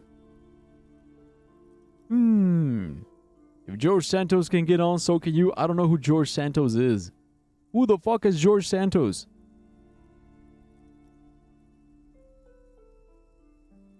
Okay, look at the map of Insulind. This large map displays archipelagos. You see a constellation of small dots on the light blue emptiness of the Insulindic Ocean. The largest in the northeast is Le Caillou. Le Caillou. You are here. Another far away in the southwest, Seminese Islands, Ile de Fantôme. So we're on Le Caillou? Ozon, Laurentide, Fas à la Mer, Archipelagos, North Arcade Islands, all just specks of dust on the vastness of the Insulindic. On the edges of the map, the color fades into a blur of dotted lines, black and white, disintegrating into mathematics. In the northeast, a dust mite stands on the north coast of Caillou in a bookstore. It's you. A dust mite. Wow. Squint first. Can you see cities on the islands? You can, on Caillou. Revachol. A single black star. On Ozon, Fondelier, and Vilmandu. On Archipelagos, Croyan Moran, Villiers. On Seminine, Olduvai, and on Laurentide, Deora of the Seven Seas. Okay, so that's weird. So we're on a collection of islands. Wow. Like we're not even like on a main continent. 850 million people live on these little dots. An oceanic world of culture and commerce torn apart by history. Okay, look at the edges. The ocean breaks apart into a tangle of cosines and azimuths, all pointing into pale nothingness. Windy is the north azimuth. Grad is the northeast azimuth. Samara is the east azimuth. Seol is the west azimuth. Isolas, they're called. Wow. Whoa. How do you not know? Gay Republican, ex-congressman, great guy, honestly, 100% not a massive grifter? Yeah, no clue. No clue, no bells. No bells.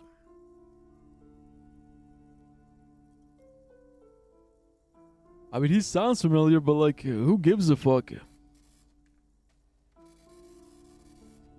Who gives a fuck? Connections to other worlds, words past the Insulindian, unknown to you.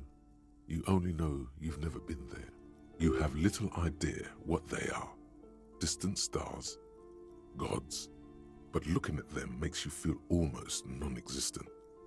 Whatever they are, The Isolas are immeasurably large compared to you, and very, very far away.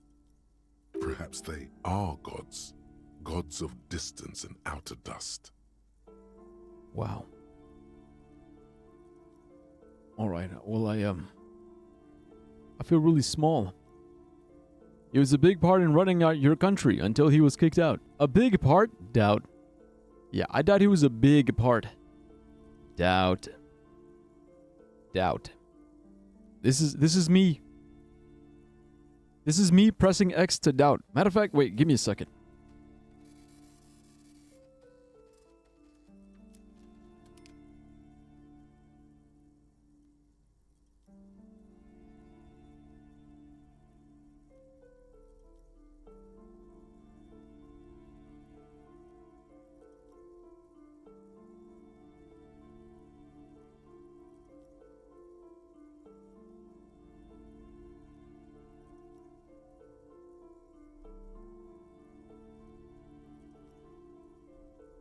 Yeah, there you go, look.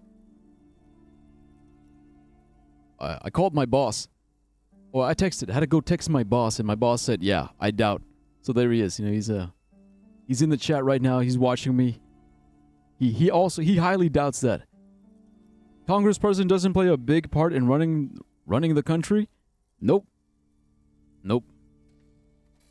Did you ever listen to the song so you can karaoke it? Nope.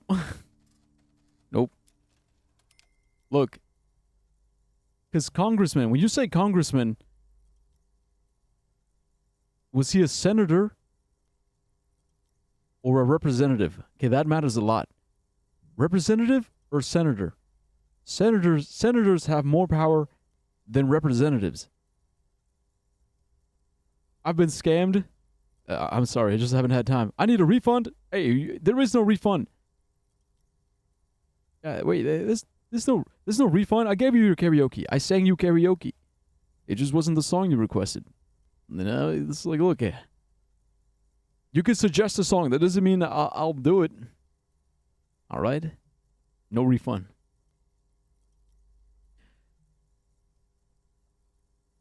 Yeah, exactly. There's no refund unless I don't do it. You didn't do the request. It wasn't the same. No, see, no. Boy, you got to read the terms and service. You got to read TOS. TOS says you can suggest a song, but ultimately what is it? I retain the ultimate veto power. Exactly. Yeah, read the fine print. Okay, George Anthony DeVolder Santos, born blah blah blah, American former politician, convicted felon. Oh, look, there, yeah, U.S. representative. Okay, look, so that's the thing. That's the thing. If you're a representative, you have little to no power. Little to no power. Like, you can sort of... Here's the thing, bruh. Being a representative just means you vote. You vote on decisions. All right? Just because you're a congressman doesn't mean you run the country. You don't fucking run the country. You get paid to sit on your fucking ass and vote. Okay, here's this law that's gonna allow big banks to do whatever the fuck they want. What are you gonna vote? Yes or no? I'm gonna vote yes. Cool. Here's another law that's gonna increase your pay raise. Do you vote yes or no? Oh, that sounds like a good idea. Yeah. Yes. Here's a law that's gonna cut funding from orphans in Florida. Are you gonna vote yes or no? Yes. Cut that funding. Fuck them kids. All right, that's it. Meeting adjourned. Go home. You think that's running the country? You think that's what it means to fucking run the country? Just sit around just voting? Yes, no, yes, no. You know what they do sometimes? Sometimes they'll be like, abstain. I abstain from voting. I choose not to vote. I'm choosing not to vote on this matter. Congratulations. Congratulations.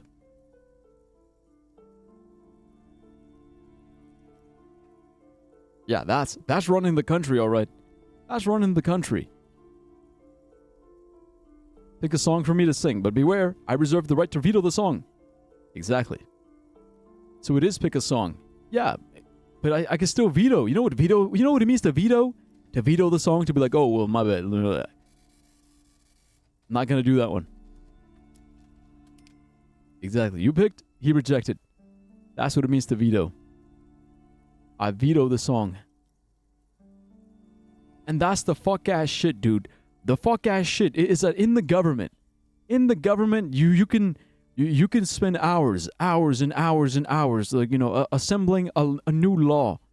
Let's assemble this new law. It's gonna help me. It's gonna help us do so many great things in the country. We're gonna change this and we're gonna change that and make this better and make that better. And we're gonna allocate resources from this new tax break or this new tax that we're gonna put on big bank and corporations to help us pay for orphanages. You vote on it. All the congressmen say, you know what? Yeah, that sounds like a good idea. Yeah, we vote. You know, you vote for it in the House. They all agree. So they move it to the Senate. They vote for it on the Senate. They all agree. You take it to the fucking president. You know what the fucking president can do? The fucking president can be like, actually,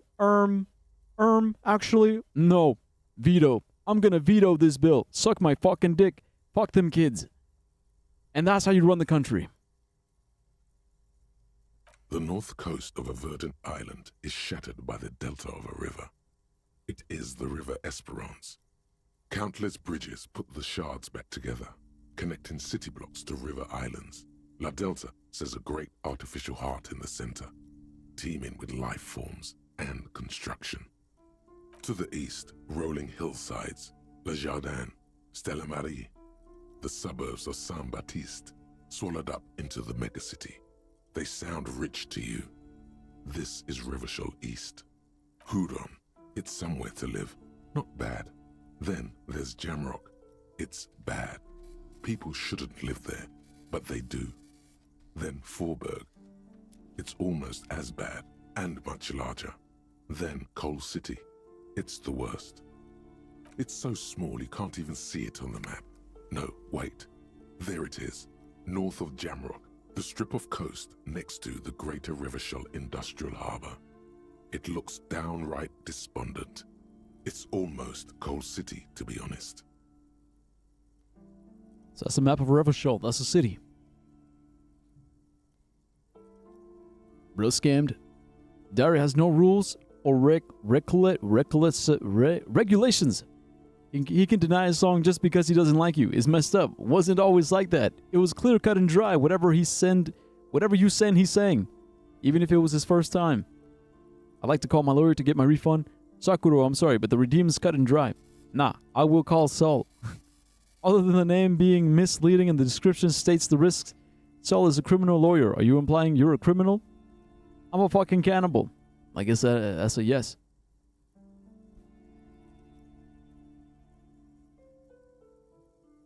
Also, yeah, back in the good old days, right, Mr. Bread? Back in the good old days when I just didn't give a fuck. I was like, fuck it, I don't know this song, I'm gonna sing it. Nowadays I'm picky. I'm really, really picky. I like showing off my skills. I like singing songs I do know. That was 7 months ago? No, it wasn't. No, it wasn't. That was a year ago. Wake up, Grandpa. Wake up, Grandpa. Time has moved. Time has changed. Viewership has grown? Nah, no, it hasn't. My viewership has actually decreased. Back then, I used to have 1,000 viewers, 1,000 subscribers. Now look at me. I'm washed. I'm a has-been. I fell off. I fell off so hard. They're writing books about how badly I fell off. But I fell off so hard, the books they're writing about how badly I fell off are also falling off the bookshelves. And into the trash. Yeah, I fell off. The bots unfollowed. Exactly, man. Turns out they were all fucking bots. They were all bots and hate watchers. Fucking bots that followed hate watchers that were watching. You know? Goddamn hate watchers. They saw my ass. They saw my ass and they were like, man, this man has no ass. He's got a flat ass fucking ass. Why are we watching him? He's not funny. He's not interesting. And they all left. That's how I lost them. I did an ass reveal. I was like, look guys, here's my ass. And they said, nah, that shit whack. That shit whack. It's not even funny. That's how badly I fell off. I fell off so bad my ass fell off. Literally, bruv. I'm not even mad watching him. I'm out of here. Yeah, there you go. See, look, exactly. Just like you. Just like that. That's how they all left me. They all left. Okay, look at a map of Martinez. It's not really a map. It's a tourist thing. A picture postcard with buildings on it, drawn from an isometric perspective. A date in the upper right corner says 48. Still, it's detailed. Could be pretty useful for scouting ahead. You see the jagged boxes of an industrial harbor, even the whirling in rags there. Yeah, so the Martinez, that's Martinez. That's our neighborhood. That's the neighborhood we're in right now. Storekeep, can I buy these maps? I'm sorry, officer. The map of Martinez is the only one available. Thought so. The other two are not for sale anymore. And besides, you could scarcely afford them. Oi! They're quite valuable, though they might not look it. The map of Martinez is 90 cents, though. Perfect. Why is it so cheap? That old thing. It's an out-of-date map of Out a of date? tourist location that never was nor came to be. Oh. From when some design studio people tried to spruce the place up 4 or 5 years ago, they also renovated the horse statue, set up those coin-operated viewers, and designed the new street lamps. The place does not look like a successful tourist trap, does it? What happened then? They didn't get that far, for some reason. A shame the project never got going. Would be nice if someone fixed Martinez up. All these ruins are bad for business. See, that's what I'm saying, dude. It's always plans. It's always plans and plans and plans and promises. Promises, promises, promises. We're gonna do this. We're gonna do that. We're gonna. And then when it comes time to do the thing and it's like, oh, actually, it's more complicated than I thought it'd be. Actually, I'm retiring. Bye. Goodbye. We're no longer doing the thing because profits would be bad. We're gonna lose money on this thing, so I'm just gonna, it's a tax write-off. I'm gonna tell the government, look, I lost this much money, so you owe me money. You owe me money because I'm losing money. Goddamn corporations. The fuck? Sakuro with a mustache. Hello, I am here to represent my client, Sakuro DK. Ah, shit.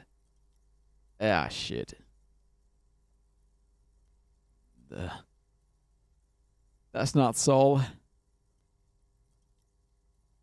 It's Saul. Saul Kuro. Yeah, I knew it. Yeah, Saul Kuro DK. I knew it.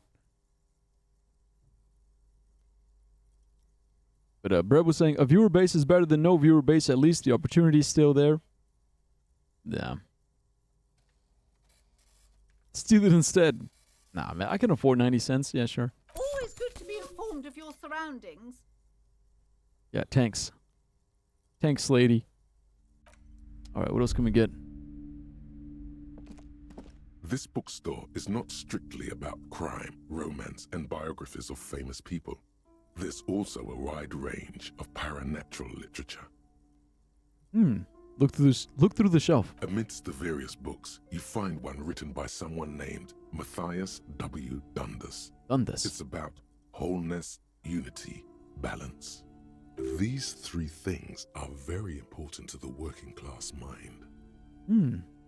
The point of the book, and many others on this shelf, is to give people medicinal advice in situations where they don't have access to paid health services. Ouch. How does that work? It serves platitudes, while also telling everyone that traditional medicine, the kind people don't have access to, and which costs more than this book, is garbage, and would only give you cancer anyway, No. without even curing your cold or anything. Bro, it's like holistic medicine. It's like, oh, jeez. Wholeness, unity, balance, on the other hand, can basically take care of anything. Though it is important to note, when it's up to your mind to heal yourself, then it's because of your mind that you're ill in the first place. Yeah. Hey, do you have cancer? Just think about it. Think about not having cancer. Okay, does the book say anything else? The book features chapters on topics such as how to find magnesium, It even lists plants you can Oh. harvest magnesium from. How to continue drinking if you're an alcoholic who has destroyed his liver. Wait, what? And How to continue drinking if you're an alcoholic who has destroyed his liver? there's even a chapter on the ancient Seraïs tradition of using duck gallbladder preservatives to treat and prevent sexually transmitted diseases. Pre and post factum apply. Nothing worth buying. Wow. Duck a gallbladder. Okay, there we go. No more STDs.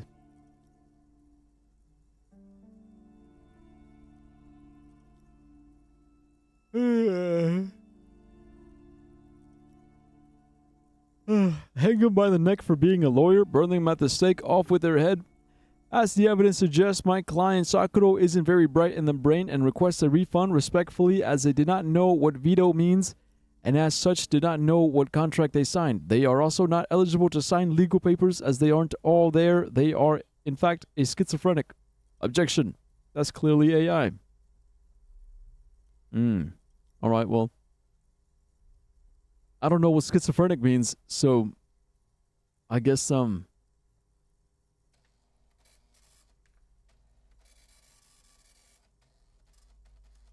AI is slop. I don't use that.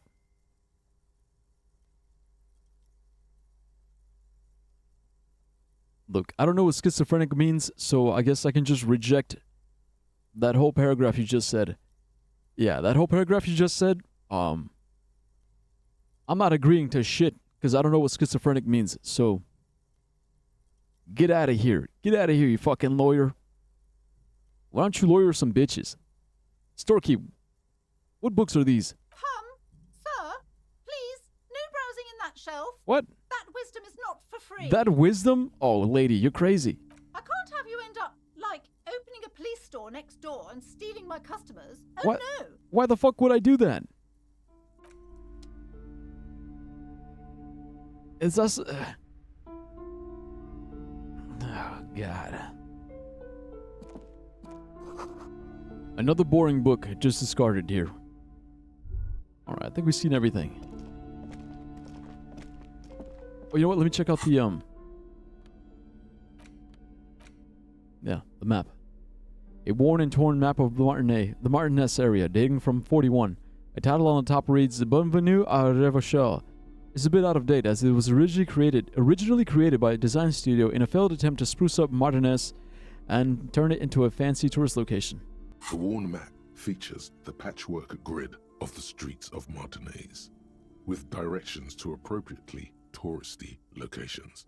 Year 48 resides on the upper right corner. Okay, trace a path through the grid. Your finger moves through the various streets, across Rue de Saint-Ghislain, Rue Saint-Sipar, over Saint-Brun, and Martinez North. Finally, coming to a halt on the spot where you are currently standing, although the map gives no such indication itself. For a more detailed view of the map, go to your journal and select the Map tab. Okay, put the map away. Okay, journal.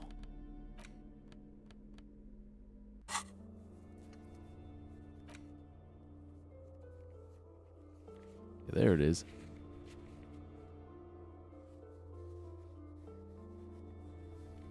Martinez Waterfront. This is where we are. Right?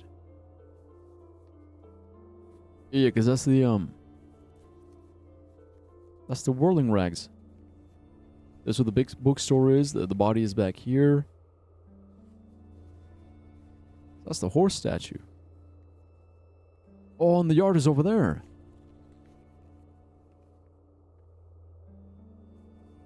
Wow. So we have all this to see. And this is the road that's blocked up. Wait, there's a church, fisherman shacks. There's a Ferris wheel. Oh man, we've only seen like a... Yeah, we haven't seen that much. Martinez District and Shamrock Quarter of Revachol Zone of Control. Wow. All right. Sir, you have clearly heard and understood the term schizophrenic before, as evidence suggested by Lady Sakuro's streams I have evidence of this claim in the form of a YouTube short.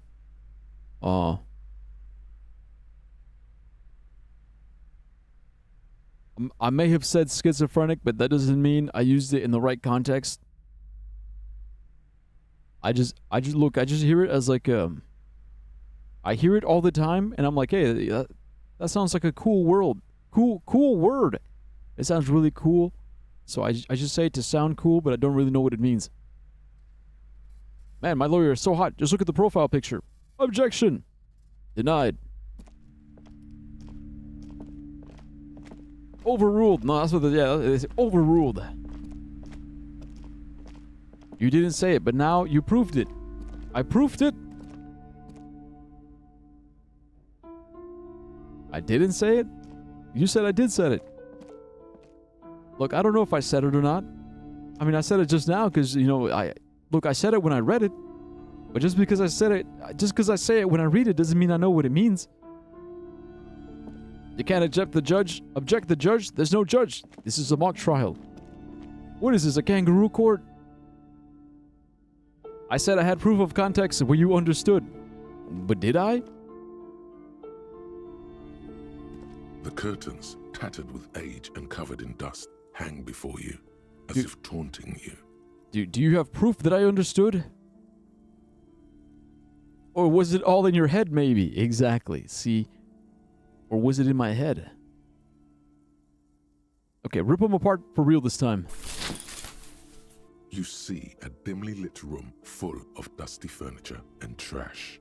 A doorway stands in the back, covered in dozens of scary little Seminese wards, your shadow looming over it like an omen. I warned you. You're unleashing forces beyond your understanding. Understand my dick. I'm going in.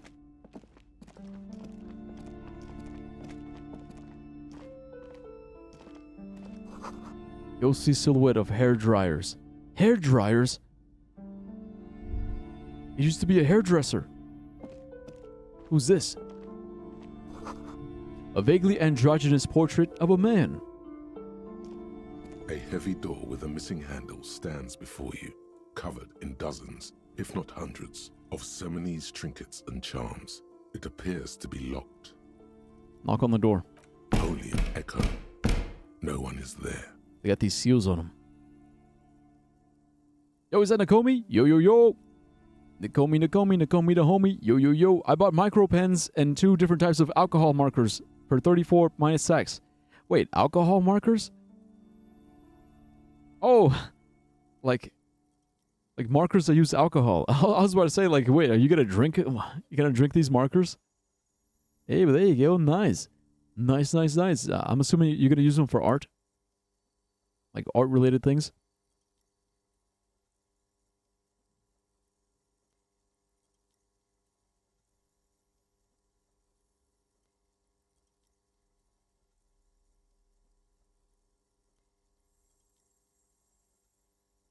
Sanguine doubloons. 2,000 channel points. Hell no, I don't drink. That's good. It's healthy. It's healthy not to drink.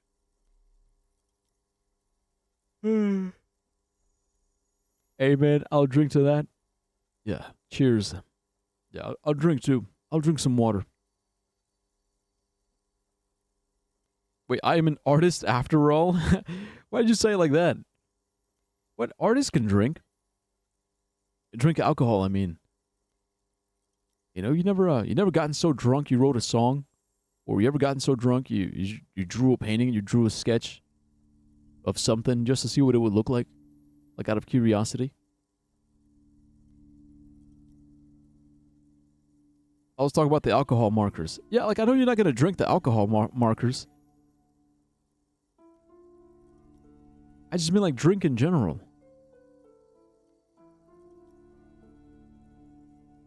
Last artist who drunk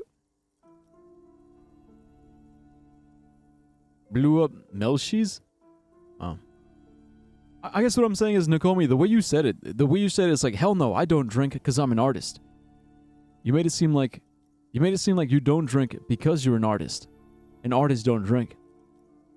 But what you meant was, you don't drink, and also you're an artist, so alcohol markers Or for drawing, not drinking. Like, that's what you meant. But you see what I'm saying? What it sounded like? Yeah, that. Yeah, that. Yeah. But it also makes me wonder, like, if I had never, ever gotten drunk, like, would I write the same songs that I write now? Or would my songs be different? My fault for not providing context? Nah, it's all good. I promise I'm not going to cancel you on Twitter, okay? We're cool, we're cool. When you become an artist, you write your name in blood on a contract, and that doesn't allow you to drink. Not drinking makes you boring? I don't know about that. I think, I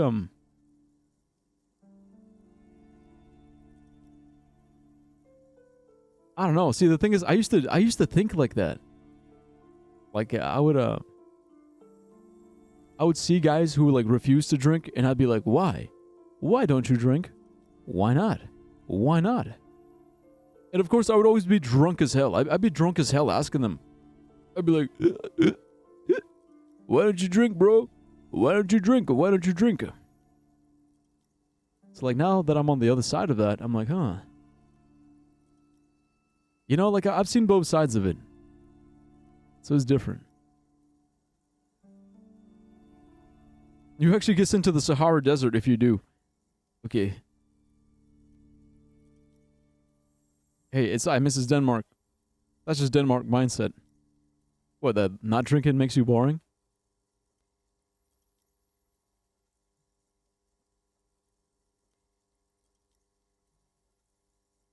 See, because you understand the implication, right? The implication that not drinking makes you boring implies that drinking makes you interesting. But then why? Like, why does drinking make you interesting? And if you think that drinking makes you interesting, then do you believe that you're only interesting when you're drunk?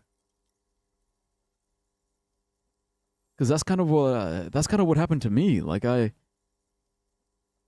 made myself believe that I'm only good at socializing when I'm drunk. I'm only interesting when I'm drunk. So whenever I would have to socialize, what would I do? I would always drink. Because I think, okay, yeah, I'll drink. I'll be funnier. I'll be more interesting. I'll be better at socializing. But now that I'm on the other side of that, I'm like, no, bro, I never needed alcohol to socialize. I never needed it to be funny. I never needed it to be interesting.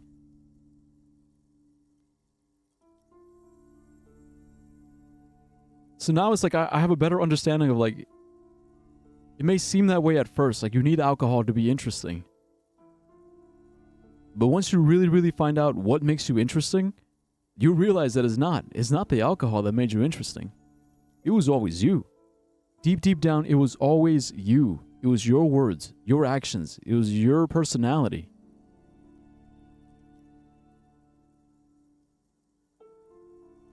Yeah. Drinking isn't good for your body, but also my parents are very religious and would beat me my ass if I ever drink alcohol. Okay, I mean, it's not a sin. It's not a sin to drink alcohol. I think they consider it a sin to get drunk. That's what it is. I think you can drink like one glass of wine and that's fine. Like one glass or like one beer. Like, I don't think it's like the end of the world.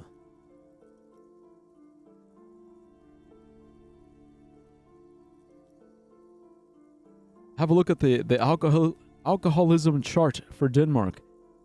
I can't really talk. Estonia is not any better. Yeah. I mean, I'm Mexican American. You know, Mexico and America, like, it's not much better either there. A hollowed out dark echo. Low. Pain threshold 3. All right. So I think we have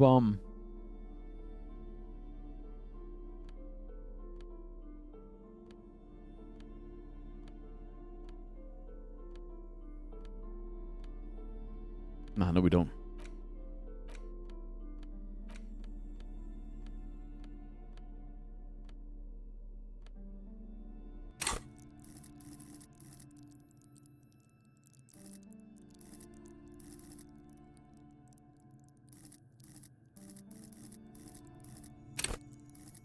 Yeah, we don't have enough.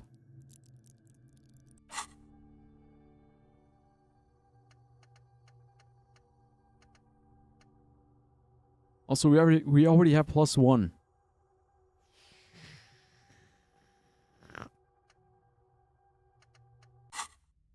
All right, let's just risk a it. A heavy door with a missing handle stands before you, covered in dozens, if all not right. hundreds, of Seminese trinkets and Yeah. charms. It appears to be Come on, locked. roll. Oh, ow, oh, fuck my fucking shoulder. Ah. Oh, God. Ow, shoot. Whose moronic idea was it to just run through the door? Don't you know that things like that hurt? Oh, God. Try to breathe normally. This really wasn't the best idea, was it? Are you alright? The lieutenant steps This closer. looked pretty intense and painful, I must admit. What is going on there? Are you really trying to break down the back door? No, I just fell. I warn you, don't tempt the spirits, officer. Don't tempt the spirits, or you'll damage the holy wards on the door. Right. It barely looks like you've done any damage to the door, however. It's still locked and closed, covered in dozens of little charms and trinkets. All right, let's leave. I'm not strong enough for this door. When I write a story that has someone drunk, and because I don't know what a drinking experience is, I ask people in the server, LOL. Wine is also considered a drinking sin. I mean, yeah, because like any kind of alcohol, yeah. I mean, look, I'm not like I'm no longer like a Christian, nor a Catholic. Like I'm not religious at all. But like from the Christians that I did talk to, like that's what they would tell me. They would tell me that like drinking alcohol isn't a sin. Like the sin is getting drunk. Like it's a sin to get drunk. Like that's what they would tell me. Like because if you look in the Bible, I mean they drink wine. Like Jesus literally, like he gives out wine. He's like, yeah, this is my blood. You know, drink the wine, eat the bread. It's like the body and blood of Jesus Christ. But they would always explain like, no, the sin is overindulgence. It's like the overindulgence, like the gluttony of it, like overdoing it, like doing it so much that you end up drunk.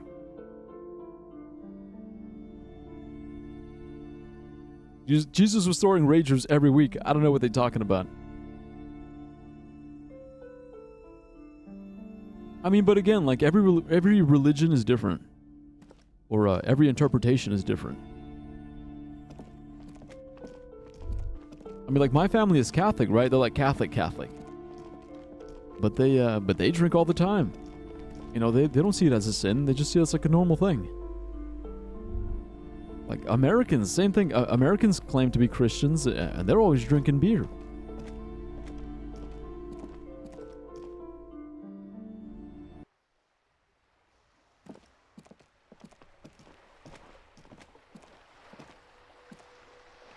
All right, what's on the agenda? Because I still want to learn about the tattoos. Wait, what time is it? Okay, we can't sleep yet.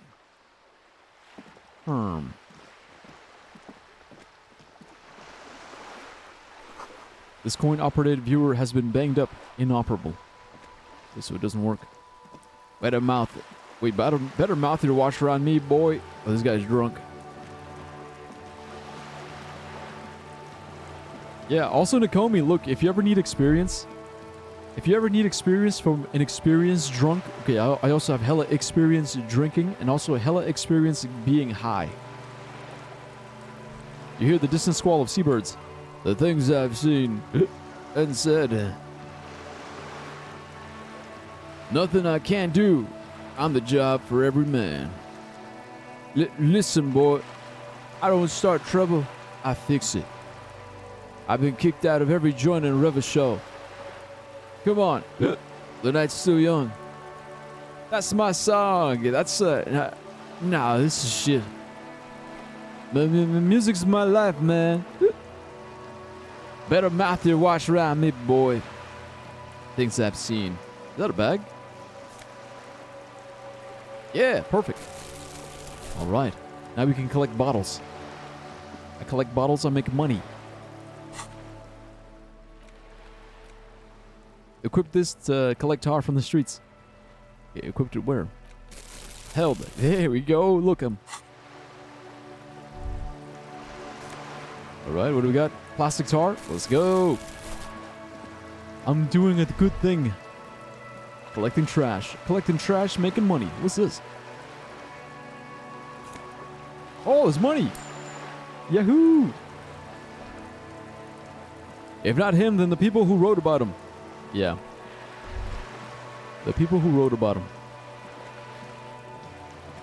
I mean, like, what is sin anyway? Like, if... Like, the way we classify sin... Sin is sin because it's evil, right? It's evil is bad. The splatter of bullets, bullet holes lines the wall. So what's so bad about drinking? Why is drinking bad, or why is it evil?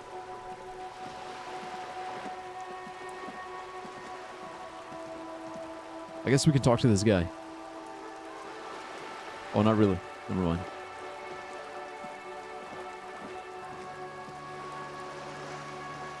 This coin-operated viewer is facing southwest. Its coin slot is full of fossilized bubblegum, rendering the machine permanently inaccessible. Jeez. Poor little viewer, pat it. The metal feels cold and wet under your palm. It looks unhygienic. Look inside. A thick layer of graffito covers the lenses. You spell out the word Onuk written on the other side, with N and C scribbled backwards. Because it says Kuno. It's Kuno. That's Kuno on the lens. Yeah. Shift your focus to the background. Under the graffito, a sea of blues and greys appear. Behind the water lies a coast studded with concrete and reeds. On it, a church on stilts. Lanky, weather-worn wooden planks. An X-shaped cross topping its tower. You know this to be the star of Periconesus, or the Cairo. The central symbol of the Periconesian church. A star. A great moral height to be strived towards. Yeah, the church. The church that we saw on the map. Around the large wooden building, you see chunks of sea ice gathered on the beach, and a small tent set up on the ice. All right, leave.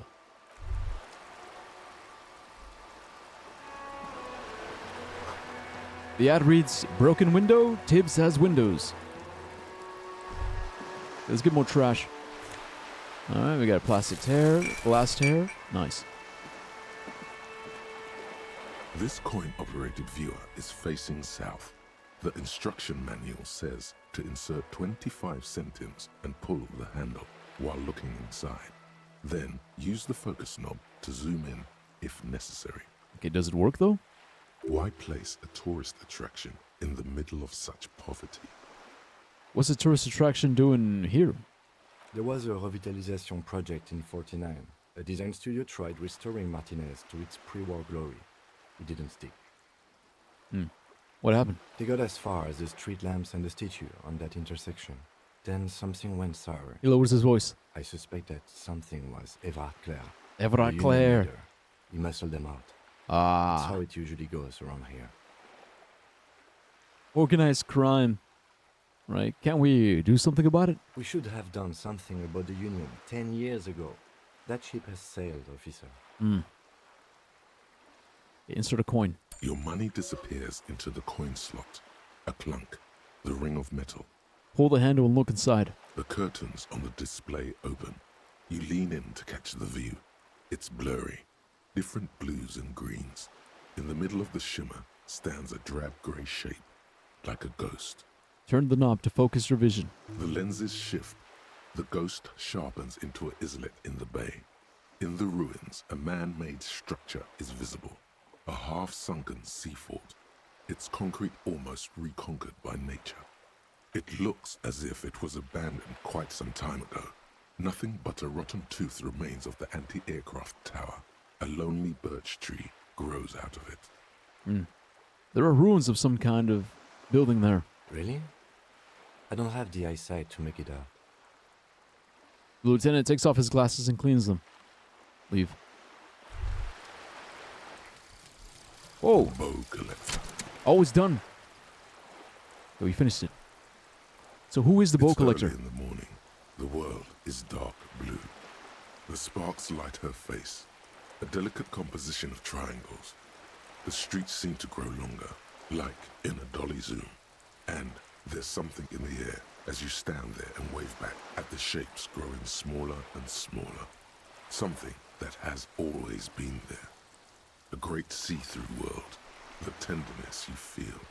The ghost of Revachol between you, carrying your signals. The holy messenger. Holy shit. +3 shivers. The third presence shivers.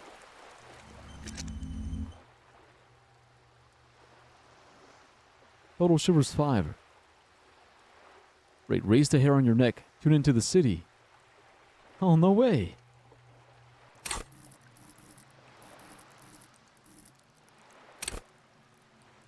Could be useful.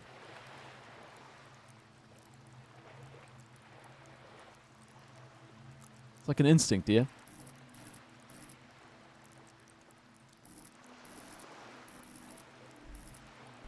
Alright, what else do we got? I don't have any slots. No slots, but if I were to unlock one, I think rigorous self-critique could be helpful. Even though I don't know what it is yet. We also have White Morning. That one is interesting because we got that one when when we passed out.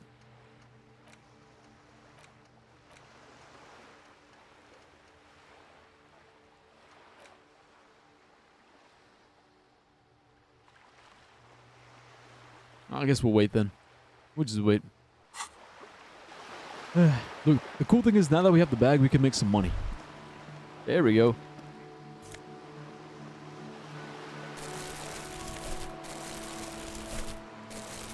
Yeah, look, this is nice. If we clean up the town, we make some money. Roundabout north. To Cape Side Apartments. Modern S. Pier. We haven't gone that way yet. Let's explore. Come on, Kim. We're doing community service.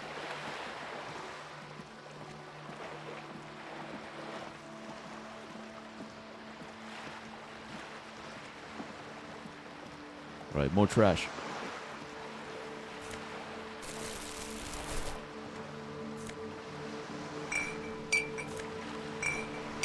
There's a bird. Is that the squaw? The legendary squaw.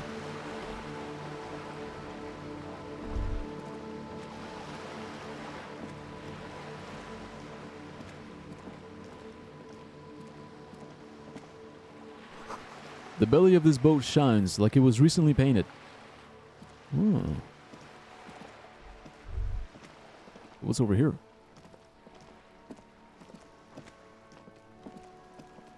This is a wall on the side of an apartment building.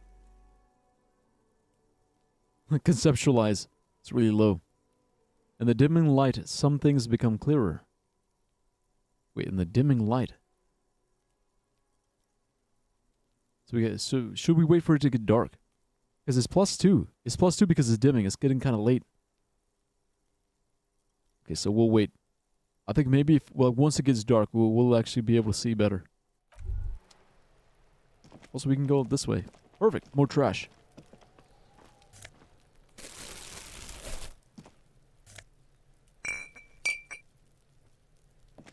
It's the girl. Oi. Are you trying to sneak up on me? She whispers. Come to slit my throat in my sleep. Is that what you did? Apparently, she doesn't like people standing behind her back. Logic error. She is not sleeping right now. Pig's come to take me out. Her voice Trying becomes... to snuff me out. Are you sleeping right now? Don't get fucking clever with Yeah. me, Pig. You think you're so clever. I am. I should have went along with it. I should have been like, yeah, I am. I'm here to murder you. Okay, money? Morale. Morale meds. We gotta find some, like... some heals. Gotta find some heals soon, otherwise... it's over. A garden hose. This won't be of any use until the snow melts. There's a door. Knock knock. There must be another way into the building. Whoa, what the fuck? Why was that so loud? Ah, Jesus fucking Christ, I almost had a fucking heart attack. Kim, what the fuck was that? Kim, the hell? Oi! Oi, oi, oi, oi, oi. I literally fucking jumped it. Was that loud for you guys too? It must have been, because holy fuck.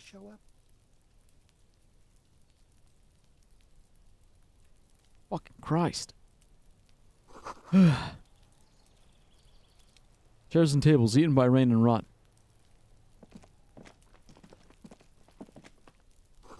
Another splattering of bullet holes on this wall.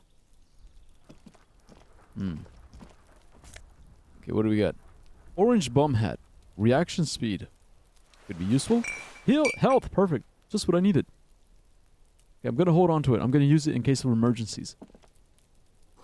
Okay, just a closed door, but you look at it suspiciously. Here we go in. Don't jump scare me, Kim. No, it's locked. Yeah, it's locked. Now that we're on this side, can we go into the greenhouse, or... Nah, I don't think so. Alright. Wait, there's a dude up there. Oi! You see a young man on a balcony nursing a cigarette. His eyes have been following you for a while. Not looking for any trouble, officer. He says in a quiet voice. Despite the cold, his shirt hangs unbuttoned on his frame. It's the voice of someone who has something to hide, my liege.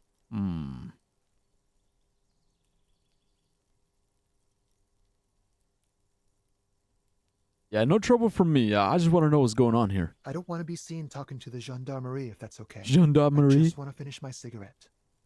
Don't let him go. This could be your witness.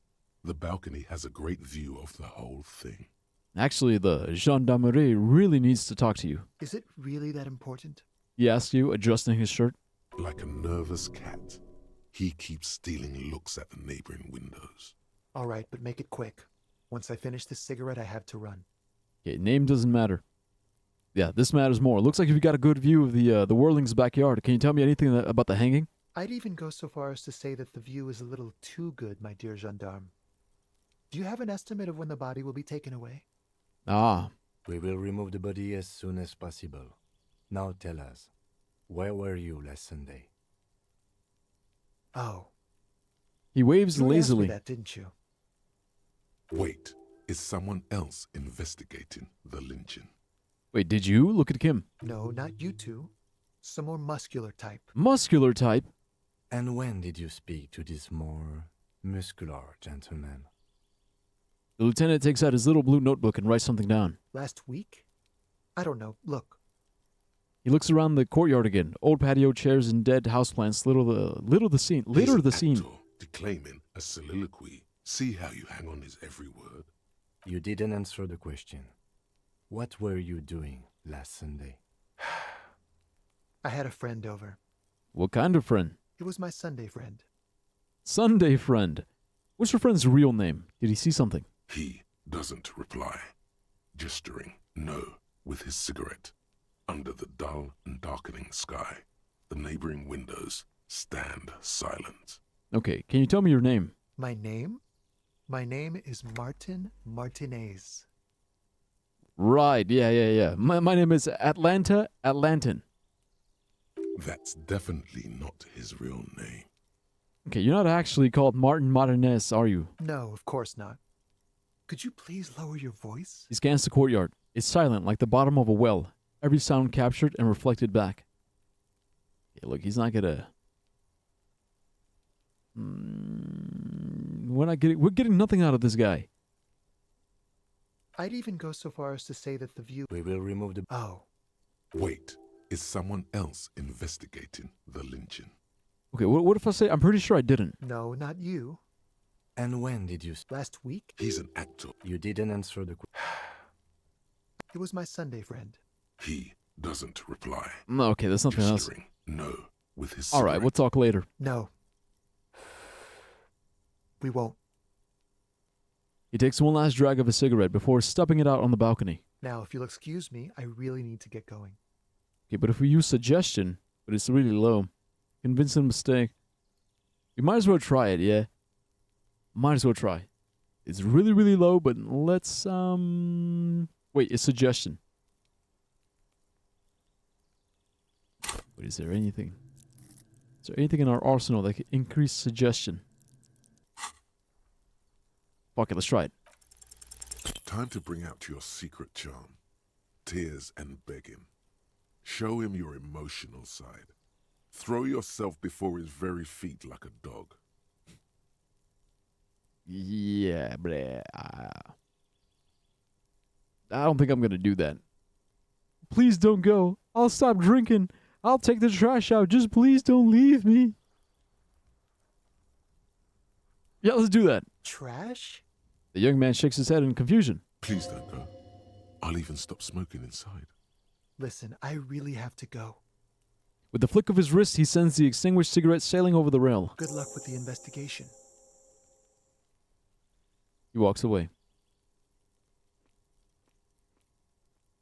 All right, yeah. I mean, I'm pretty sure, like, I was pretty sure we were going to fail it, but at least we tried. At least we tried. He's gone. The lieutenant puts away his notebook and turns to you. You should run after him, see where you went. Should we? No point in running. Tenements like these often have multiple exits. If he doesn't want to talk to us, then he'll know how to hide himself. You're right. He probably didn't have anything important to say anyway. He could be a witness. Him or his Sunday friend. Either way, we need to look into that muscular type who's asking about our case. There has to be a way of getting inside the building. Once we've found a way in, we can ask around for his apartment. Great, let's do that. All right. Look, we're learning. See, I love this. I love this because it's just like a real mystery. Slowly but surely, we're getting all the pieces of the puzzle. That's all we're doing. We're just getting all the pieces. All the pieces of the puzzle. And then before you know it... Just an ordinary wall. Nothing to see here. Okay, so it's still the same. Because, like, the lights are on now, so I thought maybe it would help. So it's conceptualization 6. Which is already pretty high. Plus we got a bonus from our items.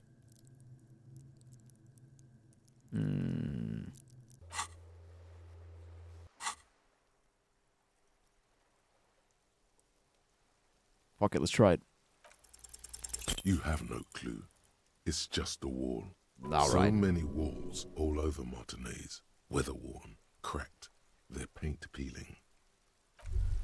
All right.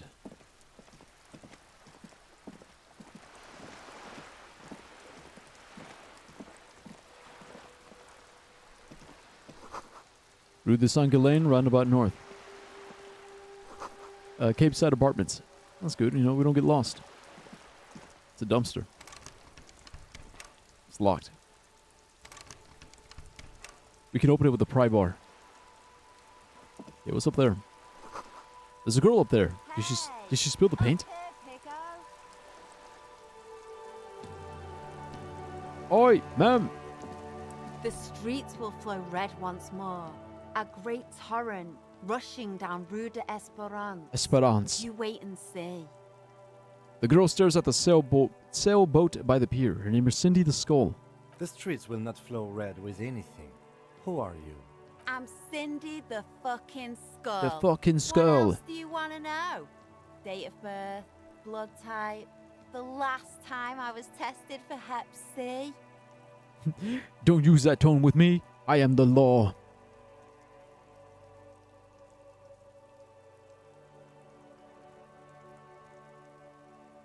Yeah, well, yeah, Hep, yeah. When were you last tested? Had a battery of tests just last week. I'm practically a patchwork of interesting critters. Kinda like a man-o'-war. Despite the attitude, she puts the brush aside. A brush? An artist? The red splatter is urban expressionism. Alright, you keep looking off to the side. What are you looking at? The lieutenant furrows his brow at another one of your eccentricisms. There's a dude over there. She nods disdainfully toward the woman performing maintenance on the boat docked next to the pier. Hatred, disgust, It's difficult to tell which of the two is more present in her girlish features. It's a man. She's looking at a man with hatred and disgust. She loves him. The woman on the boat does not notice her staring. Oh, it's a woman. Never mind. She loves her. That is on her. Ozon? Someone's got to keep an eye on her. Okay, never mind. She really hates her. Ozon is an archipelago 2 days' travel away from Rivershaw. Its moneyed residents, used to posh restaurants and upscale boutiques, rarely have reason to visit Martinez. So who is she? Probably the Wild Pines rep. We should talk to her. The rep! She's a professional negotiator, though. I have the feeling she will be very cooperative while telling us nothing. You should take the lead. Ask her unexpected questions, you know? Do your thing. Don't be afraid to get a bit wacky. Wacky? Throwing her off is our best bet. Yeah, wacky is what I do best. Good idea, piggies. Run along now. Fuck her shit up good. Impound that boat while you're at it. I'd like to watch her swim back to Ozon. Right, what are you doing on the wall? Can't you tell? I'm painting a beautiful mural, an aereo graffitio visible from low orbit. Oh. I haven't really started it yet. I'm waiting for the right words. She studies the wall, suddenly pensive. So you don't know what to write? Have you ever tried your hand at graffitio?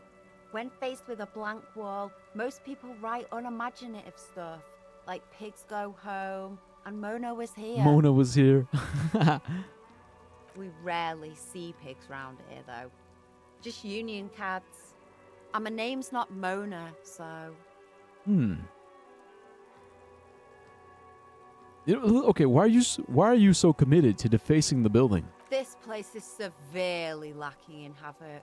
Not even the occasional trash can fire to break up the tedium. I thought I'd mix it up, you know, summon the forces of crime and social chaos with a wall-sized invitation. I have an opinion on this. Want to hear it? Yeah? I love public art. Don't mind us. Keep doing what you're doing.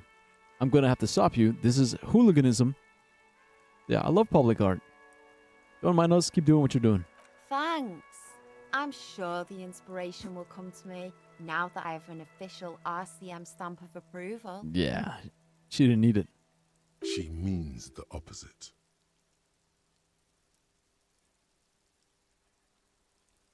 Oh, do you know anything about the recent murder? I ain't no snitch, pigstein. Pigstein. Go forth and forage in someone else's shit.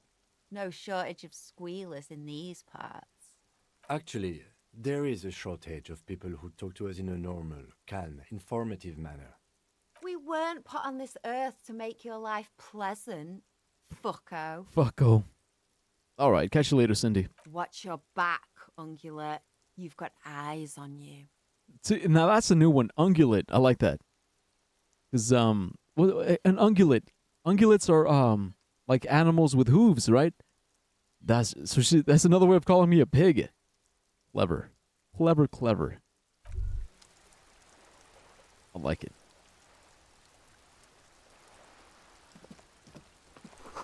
Inside the frame of the motorcycle in repair, and the tools used to disassemble it. Ooh, bottles. Money. Where's the package? There you go. More trash. There's a door here. A sturdy metal door guards the southwest entrance to the apartment building. It's locked. This could be a way into the apartment building the smoking man vanished into. Let's try knocking. The door rattles against your knuckles, but there's no response. Knock again. The door rattles again, but this time you hear an elderly woman's voice calling out from inside. Stop banging on the door. I'm not letting any more strangers inside. Wait, any more? This is the police. Open the door. The police? Everyone knows the police don't come round here. They always echo with her cackle. But I'm not joking. Yeah, but I'm not joking. No, I already told you. I won't be responsible for any more strangers getting into the building. Go check the backyard door. Maybe someone there will. She trails off, leaving the sentence unfinished. Backyard door. With the smoker. You already were there. Didn't work. Kim, tell her we're policemen. I don't think that'll work. Look, I don't really care about getting inside right now anyways. Look, if we gotta go back inside, we'll check it out later. In the meantime, I'm actually much more... Wait, there's another bottle. Look, in the meantime, I'm more interested in the union rep. Well, she's not a union rep. She's the rep for the... she's a corporal rep. Looks like there were more construction here once decades ago. There was more construction here. They gave up, didn't they?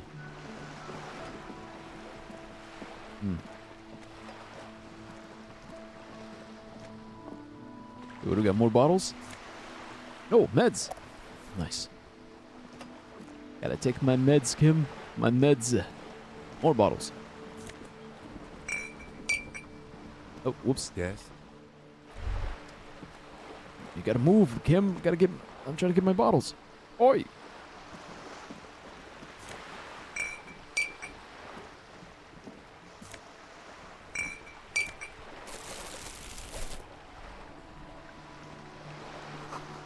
Docking reversed for residents of Rue de Galane 33A. Docking reserved, not reversed. Reserved. Ma'am, you know you're parking illegally? A striking woman leans against the cabin top of her sailing boat, smiling as you approach. Her green raincoat glistens with droplets. A silk scarf is tied around her throat. Joyce Messier. Good evening, officers. I'm Joyce. She extends her hand in greeting. Joyce L. Messier. I Messier. represent the board of Wild Pines, the owners of the harbour. You gentlemen must be from the RCM. She steps closer and holds out her hand over the railing. Joyce L. What does the L stand for? Leighton, my maiden name. Leighton. Her bony hand dangles from the sleeve of her oversized coat. Oh, shake her hand. I'm glad to see you here. Her grip is tight and cold.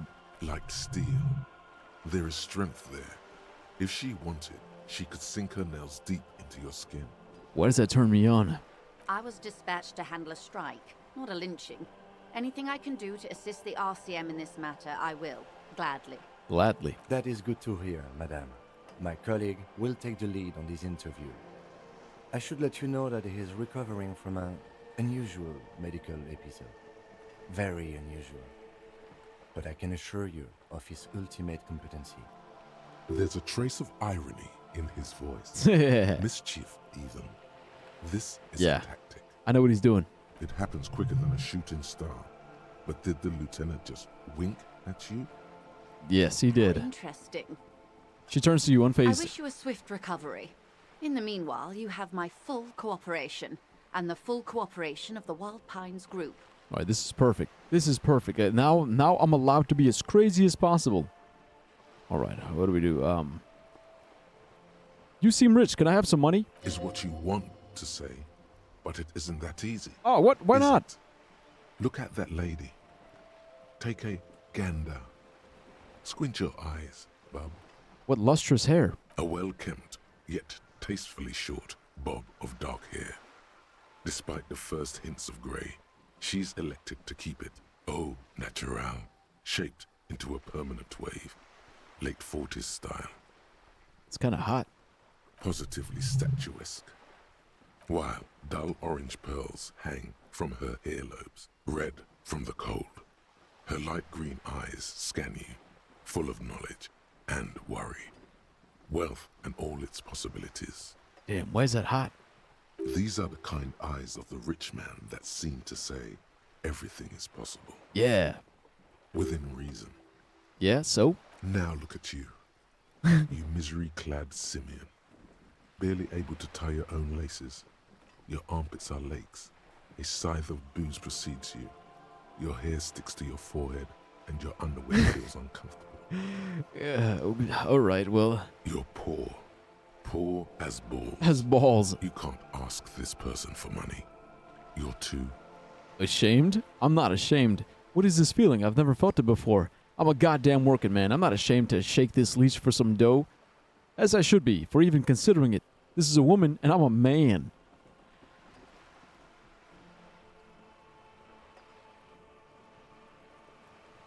Honestly, look, I'm a goddamn working man. Like, I'm not ashamed. Look, I'm crazy enough to ask her just to see what she's gonna say.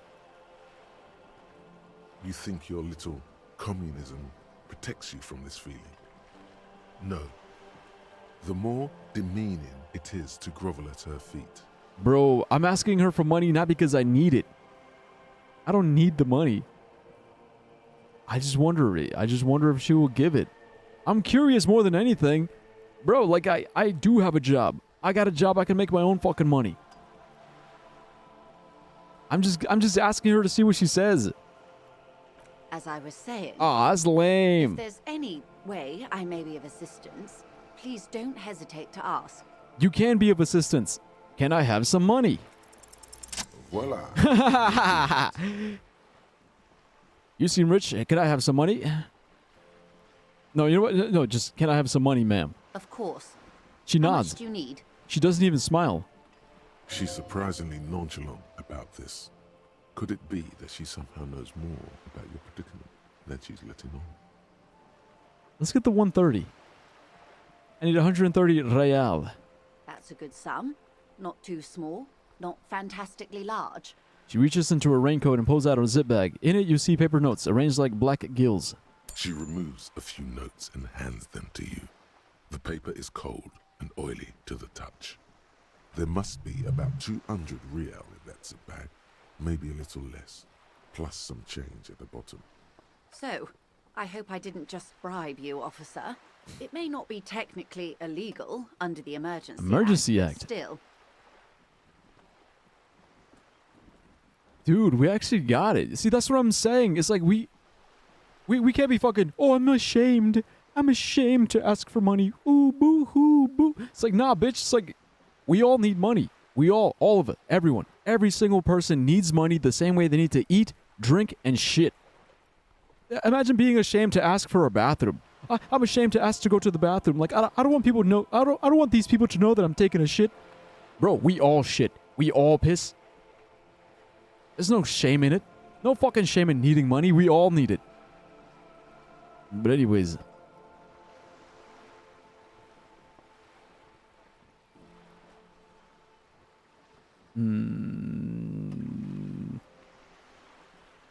Nah, look, see, yeah, she didn't buy me.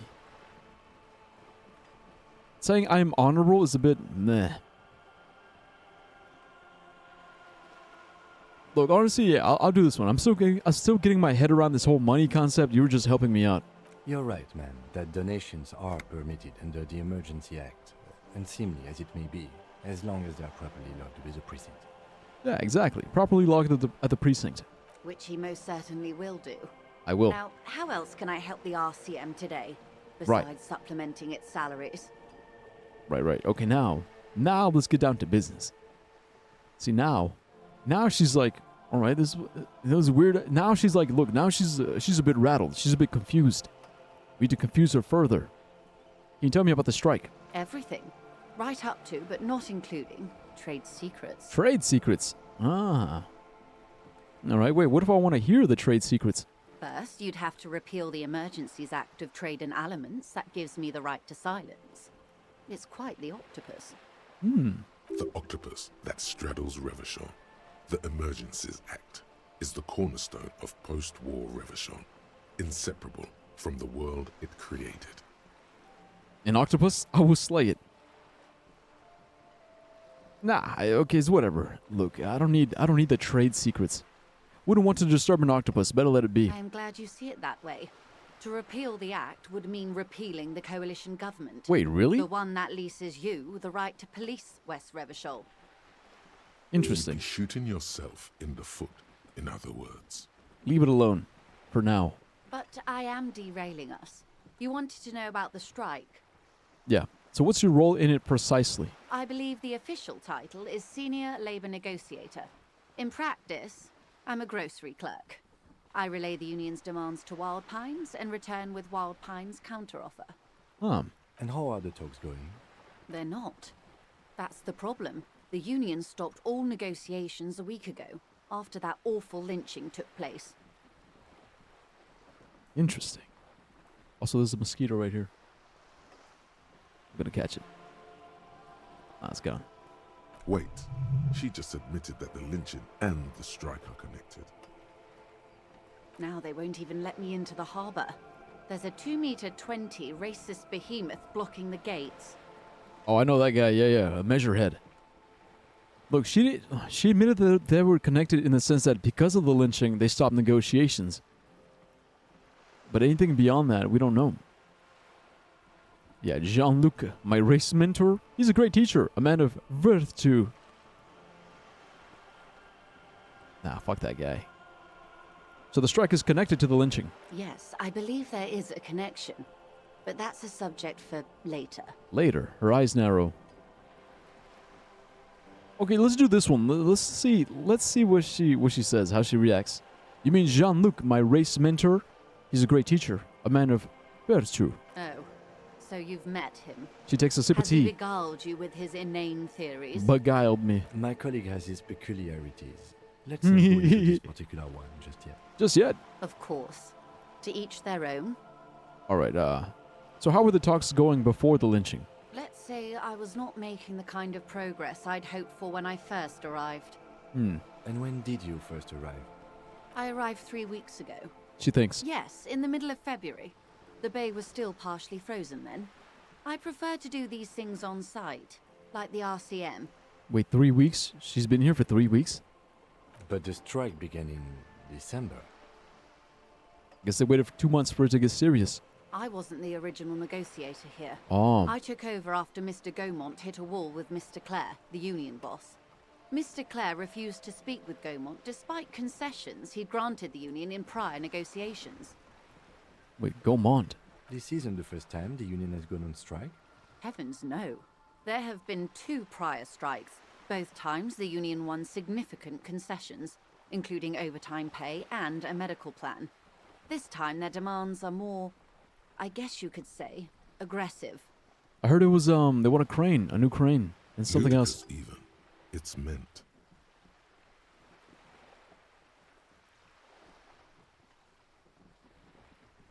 Yeah, because I'm curious. Okay, so according to you, what are the demands? There are leaflets everywhere, and banners. What did they say again? Oh yes, every worker, a member of the board.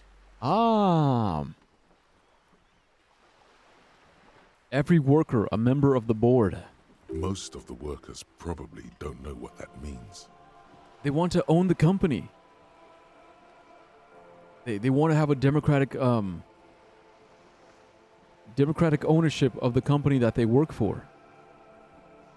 Sure, it'll be messy, but I think it's valid.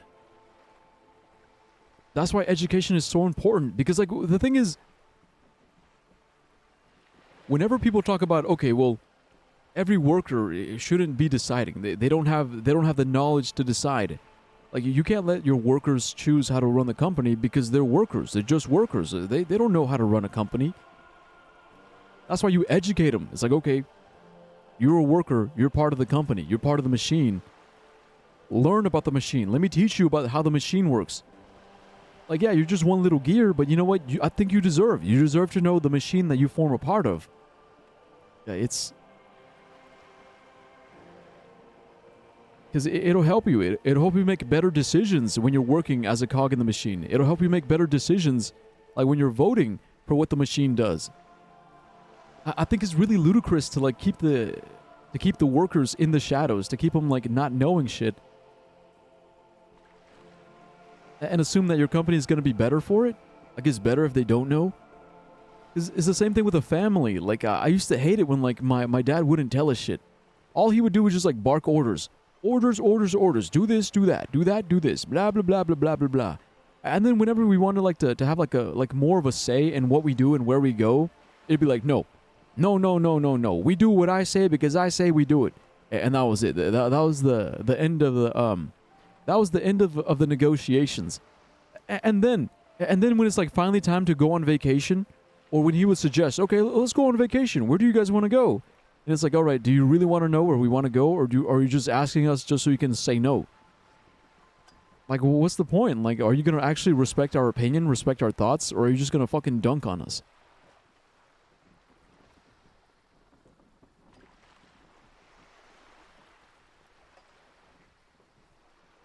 But I get it. They don't want to succumb to that because like they're asking for real power now, not just concessions. And then like, because they're no longer asking for pizza parties. They don't want little pizza parties or like little health benefits. They're not asking for like little concessions. Now they're asking for real power.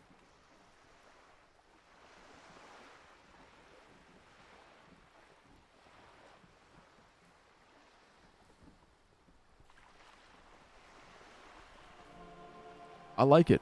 Then you might also like their other slogan, Demand Democracy. Yeah, that's a good one. Personally, I don't think it has the same pizzazzo as every worker a member of the board. What exactly do they mean by it, though? What's the demand? It's quite simple, you see. Every time the Wild Pines group makes a decision about what? About anything, really, it needs the signature of each of the 2,200 workers in its Martinez terminal. Isn't that a good thing? If the workers agree to it, well, then that means it must be a good idea, right? If it's a good idea, if it's a genuinely good idea that everyone can get behind, wouldn't it be good to get the signature of all 2,200 workers if it's a good enough idea? If it's a shitty fucking idea, then they're not going to sign on it, right? The better the idea, the better the support. Or the better the idea, the higher the support for it. Just so you understand, this is but one of 22 terminals owned by Wild Pines. Essentially, not only are they kings of the company, they are also kings of the 72,000 employees of Wild Pines Group. Alright, so distribute. Distribute it. Make every vote count.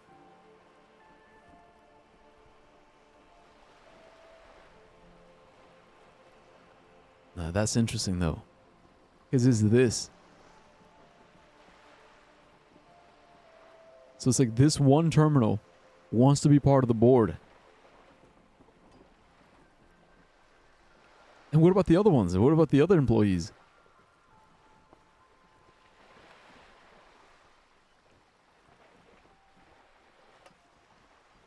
The king is dead. Long live the workers. Okay, that is interesting. That's pretty funny, I have to admit. They're having a blast. But how can they afford it? After 4 months, my assumption was they would prefer a more practical solution. Alright, so what are you going to do? I'm not sure. Naturally, I assume that was just their opening position. A hard-nosed tactic with a side of mockery.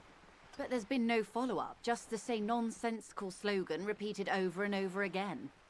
And now, people are getting lynched, I hear. Behind the whirling in rags. A disastrous situation if there ever was one. Excuse me, from whom did you hear about this lynching? I first heard it from the boyar at the gates. Boyar? The one whose very name advertises his aversion to work. Call me I mañana. think he said it was, call me mañana. Call me tomorrow. Yeah, I met him. He's a cool, chill dude. This checks out. All right.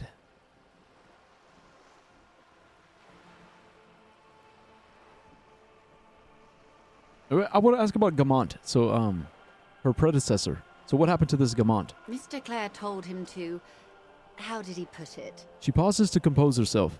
Fuck off, midget. Hmm. Gaumont is Jeez. short of stature, you see. Not cool. Okay then. Yes. Keep in mind, this is a negotiator Mr. Clare has worked with before, and who was more than fair with him and the Union. Seems like they must have had like some kind of falling out. Okay, tell me about the Union boss, Mr. Clare. Everard Clare is a man of the utmost integrity. Sarcasm. If you can say one thing about him, it's that he always puts the interests of the workers first. Oh no, she means it. Sincere. Really? Of course not. What? Evrart is fantastically corrupt. Okay, I well. imagine he has a thick, viscous goo where you and I have blood. Alright, okay, so she was being sarcastic. If you were to prick it with something sharp, you could see it oozing out. A knife, maybe? No, a rapier. Hand-eye coordination. Bro, like, why are you chiming in now out of all places? He can't be that bad. He is the most corrupt individual I have ever seen, and I deal with men like him for a living. If there is anyone more venal, more irredeemably nepotistic, then it's his twin brother, Edgar. So he's got a twin, Edgar. There are two of them? Yes, Edgar looks exactly like his brother, except for that lazy eye. He also talks exactly like Evrart does, and when one's term as foreman is up, the other takes over. Ah. It's how they circumvent the term limits, you see, with a funny little switcheroo. While in office, they've embezzled God knows how much of their workers' dues. Bro, okay, that's kind of fucked. That's kind of fucked. Okay, what about the union itself, outside the Brothers Clare? The Débardeurs Union was once a perfectly normal institution. 20 years ago, anyway. It must not have been easy to establish under the Emergency Act, but they did it. I can respect that. Organized labor at its best, as they say. Then something happened in the local chapter elections. The Brothers Clare came and transformed it into a... how do you say? She hesitates, looking for the right expression. A mob. The Débardeurs are a crime syndicate. Yeah. Sad as it may be, I suspect we'll be forced to cooperate with them. Hmm. Refreshingly honest, officer. The company has tried appeasing in the past, but I'm afraid our concessions have only emboldened Evrart and his brother. She turns to you. And your opinion, detective, if I may ask? I'm a curious and talkative person, you see. She explains. Would you say the Débardeurs Union is... An effective advocate. See, I wouldn't call them effective. They definitely advocate for the rights of the local working men, but they do so in self-interest. They're really just self-interested. A giant leech sucking the life out of Revachol. Because it was because of the union. The union, it stopped the revitalization project. Basically a socialist mob. I wouldn't say basically. I prefer not to have an opinion on these things. Oh, come on, dude. Have a backbone. See, and I love the writing. I love the writing because it's not as black as it's not black and white, right? It's not black and white. It's not as simple as, oh, good guys versus bad guys. It is messy. It's messy, highly politicized, very political. Because the idea of a union is good, but then you have motherfuckers like the Clare brothers who circumvent it. Not circumvent. They what's the word? Like when you, it's like you hijack the movement. It's like you hijack the movement and you use it to gain political power.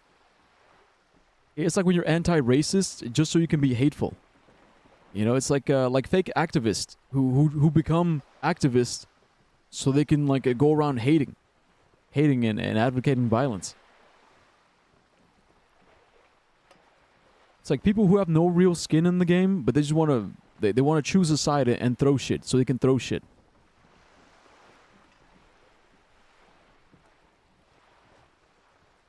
Okay, but the union itself, the union as a whole, I guess they are acting like a socialist mob. Thank you for being candid. She nods. Sadly, Wild Pines have cooperated with what amounts to a crime syndicate for 2 decades. However much you feed the wolf always hungers. Okay, but one more thing. You said something happened in the elections. I'm glad you asked. There was a woman, the previous forewoman of the union. She disappeared. Wait, there was a forewoman. Disappeared? Yes. On the last day of the local chapter elections, her daughter phoned in and said she wasn't running anymore, or coming to work. Ever. End of story. Wait, her daughter? This forewoman, her name? Yeah. This forewoman, her name? Sadly, the company records do not even give a name. What? She's just forewoman in private correspondence. Holly. I don't even know if it's a sir or given name, and I don't have access to the Union's files. Eerie. Downright haunting, if you ask me. The Wild Pines suspected foul play, but what could they do? It was a Union matter. Union matter? The point of the presentation is, these kinds of things happen around the Clares. Watch out when you're dealing with him. Thank you for your concern, ma'am. We'll be just fine. Okay, so the scabs at the gate, did you put them there? The scabs? She raises her You mean eyebrow. the huddled masses of Jamrock come to plead for work where the Union refuses to? Don't let her answer it herself.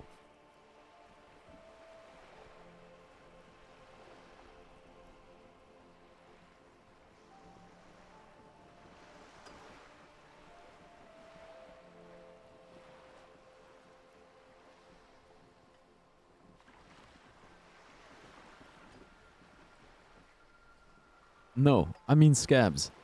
Look, I guess it doesn't really matter here. I guess she just refused to say scabs. Like, wait, scabs? No, you mean people who want to work.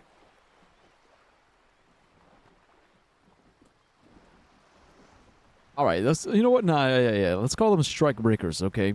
You put them there, right? If these strike breakers were organized by Wild Pines or its affiliates, then it would be a company secret. I could not share it with you. Not yet, at least. Oh, not yet, at least. It's implied. She's open to discussing this matter with you at a later occasion.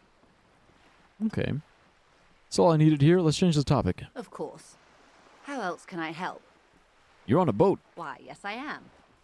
She looks at the deck under her feet. Green and white sails flutter overhead. Not a lot of people on boats, are there? Of course there are. She looks around. We're on an archipelago. How else are you supposed to get around? Wait, you're on an archipelago? Look around. Yes, we are. She raises her brow. Le Caillou. Le Caillou. Technically, the neighboring Ozone and Fas Alamer island groups are archipelagos, while La Caillou, by contrast, is a single fertile landmass, the fourth largest island in the world. It is not an archipelago. Actually...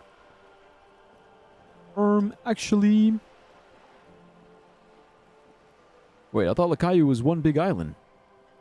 Okay, if you want to. Yeah, got her. The point is, Got we're her. all on islands here, and sail is still the most expedient way to get from one island to another, especially when you're in a hurry to resolve a strike. Alright, still, I haven't seen anyone else sail on a boat around here. I haven't seen anyone else drive a souped-up Capri Kenema motor carriage either. That's because we're cops. Actually, that motor carriage has been specially issued to serve as a patrol and pursuit vehicle. It's for crossing long distances in the greater Revachol industrial harbor. It's not a toy. It's a tool. Neither is this. A toy, I mean. It's a machine for crossing long distances in the Bay of Revachol, between the city and the islands. You need to make this lady admit she's only riding around on this boat because she's rich. Yes, I do. Before you do, it would be pertinent to ask other questions. Gather more info on this boat of hers. Let's talk about the economics of this boat you're on. Alright, does she have a name? The boat? No. It is called Cor de Leyte. Cor de Leyte. 19, because that's the type of sloop it is. Sloop. Okay, but what kind of boat is it? It's a pleasure craft. A 19 pacer. It also happens to be rated for Category 1 racing. Racing! Though these days I mainly use it for business. And how do you like it? My sloop? I like it a lot. Her lips curl. The eel's hips, baby. The eel's hips. I'm enjoying this part of the interview. It has so little to do with the murder we're investigating. I know, right? Do you have a license for this boat? Officer, I assure you I'm a highly qualified pleasure craft operator. The crowns of her teeth are porcelain, white as the boat's hull as she smiles. Her nonchalance might be related to something called the Wayfarer Act, a law that says she doesn't need a license. Sly Fox, you're not aggressive enough to harass her further on this. Okay, let's talk about the economics of this boat you're on. Oh my, the E word. She crosses You her mean to arms. say that it's a symbol of conspicuous consumption? That I'm a member of the ruling class? Class wartime, baby? No. Yes, exactly. Detective, may I remind you that Mrs. Messier is a professional negotiator. He doesn't look like he thinks you'll best her in a single combat. Then what does that say? She points to the plaque on the side of the pier. Does it say docking reserved for residents of Rue de Saint-Gislain, 33A? It is. See, and that's the first thing I put up. The first thing I told you was that you're parked illegally. You don't live here. 33A? This old proletarian haunt here? As I said, plenty of people drive boats, of all social strata. Fire back, quick. What? I failed? How did I fail that one? How did I fail that one? It was 72%. No! No, no, no! No! It's so fucked. Look, so the thing is, yeah, so the dock is for, it is reserved for residents. But how many residents own boats? That's like saying we got to reserve this park. We got to reserve, like helicopter. We need to create helicopter parking and reserve helicopter parking for the residents of a poor neighborhood. And it's like, let's be for real, it's a waste of fucking space. Like, you're only putting helicopter parking here so that rich-ass mofos who have helicopters can fucking land their helicopters there. But everyone else who lives in that area doesn't own helicopters. But now the people who live there, they're gonna have to constantly hear the fucking constant whirring because that's where the rich ass people want to park their helicopters in. But great, I fucking failed it. She takes a sip. It's gonna happen. Okay. Something is about to happen. Point to your head. In here. Yeah, something is gonna happen. In here. Of course. Nothing happens for quite a while. I lost the fucking roll. Wave your hand next to your head. It will help. It doesn't. Okay, keep waving your hand slowly. My, it's as if there's a tiny spinner on the side of his head and he's reeling thoughts out. Except he isn't. Keep doing it.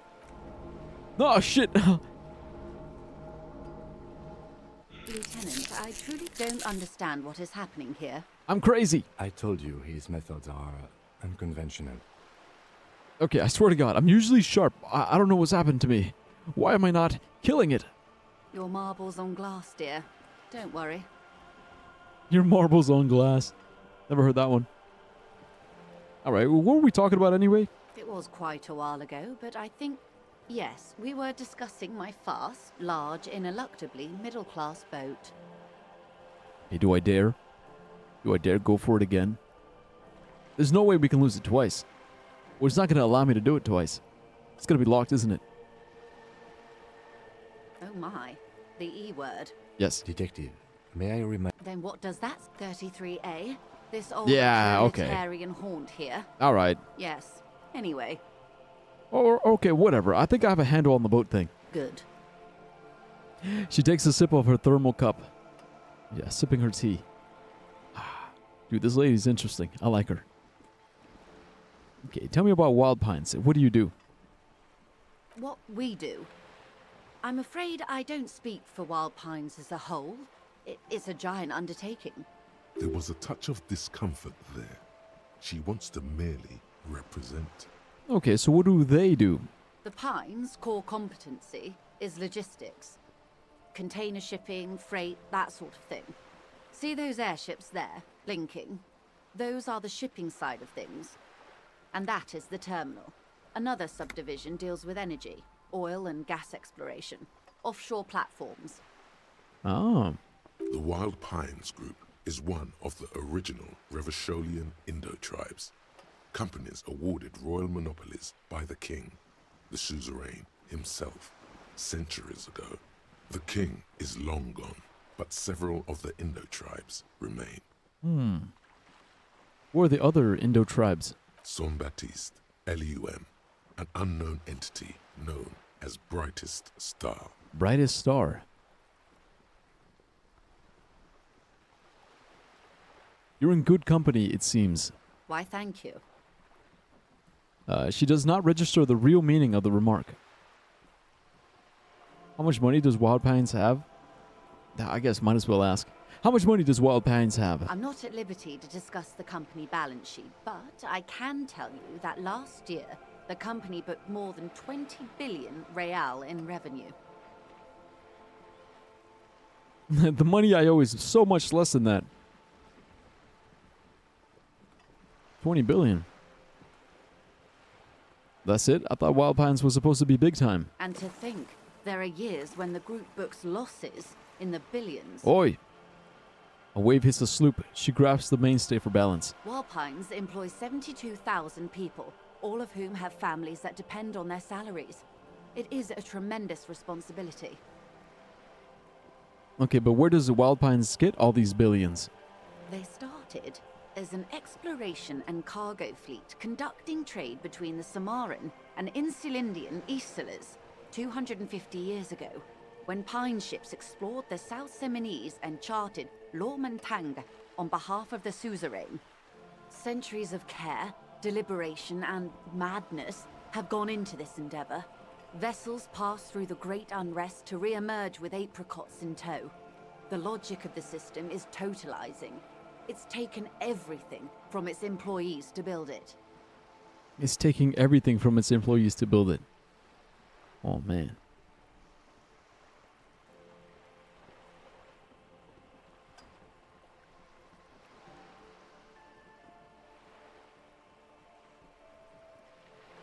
It probably helps to start out with a royal monopoly. You know more than you let on. Certainly it helped, but most of the original Indo tribes have failed or been absorbed. To survive, Wild Pines had to grow and adapt. No suzerain did that. Fair. Okay, what does such a huge system want with a place like this? Look around. You mean aside from being the terminal's legal owners? Who She are gives you- responsible for moving 8% of the world's cargo? But, like, that's kind of what I'm saying. And, like, if we're...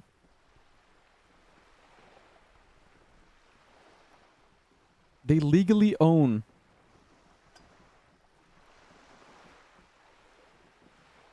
Look, if they legally own the port, and they're responsible for moving 8% of the world's cargo, and they're making a fuck ton of money with that, why is, like, none of that money being put to good use to, like, fix the city? You don't keep it moving, the workers do. The company is nothing without them. We built this district. She says, calmly, we built it? Well, look at it. We. There it is. She owns up to it. See, now she says we. Before she was, oh, they. Now she's saying we built it. All the best parts of it. Rue de Saint-Ghislain, with its bastions. The plazas Meteor and Mosaic. Even some of the old street lamps have been put back thanks to the investments from the WP. She points behind you where the seawall rises. Before Martinez was swallowed by the industrial harbour, even before it was part of Revachol, long before Terminal B was erected here, the Pines built it as a resort for its Revacholian employees. Ah, a resort for its employees. Okay. A company getaway, for a weekend or a summer holiday. Then came the revolution. But that's another matter. She takes a sip. I'm here to make sure the Pines can fulfill their responsibilities to the place they built.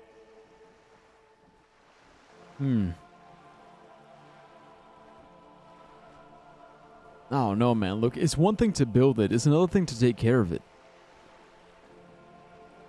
Because you know what happens? It's like they'll build it, and then they won't take care of it. And then who do they blame? Oh, it's the masses. It's the masses, it's the workers. I built this for you, and you broke it.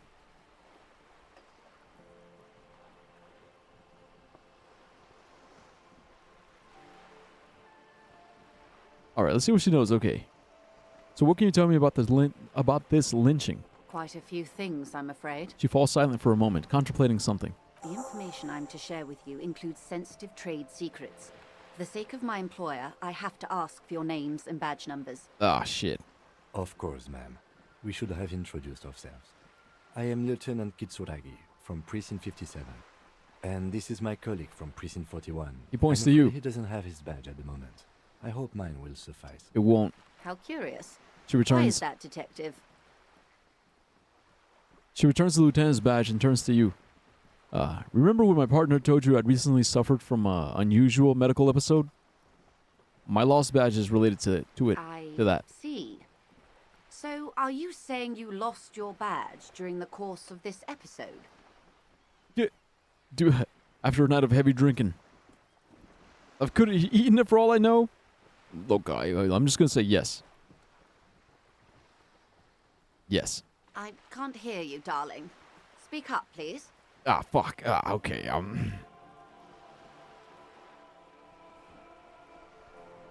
Bro, if I tell her, she probably knows, okay? She probably sees me and she's like, oh yeah, this motherfucker's been drinking. I might as well just say it, right? Just be honest.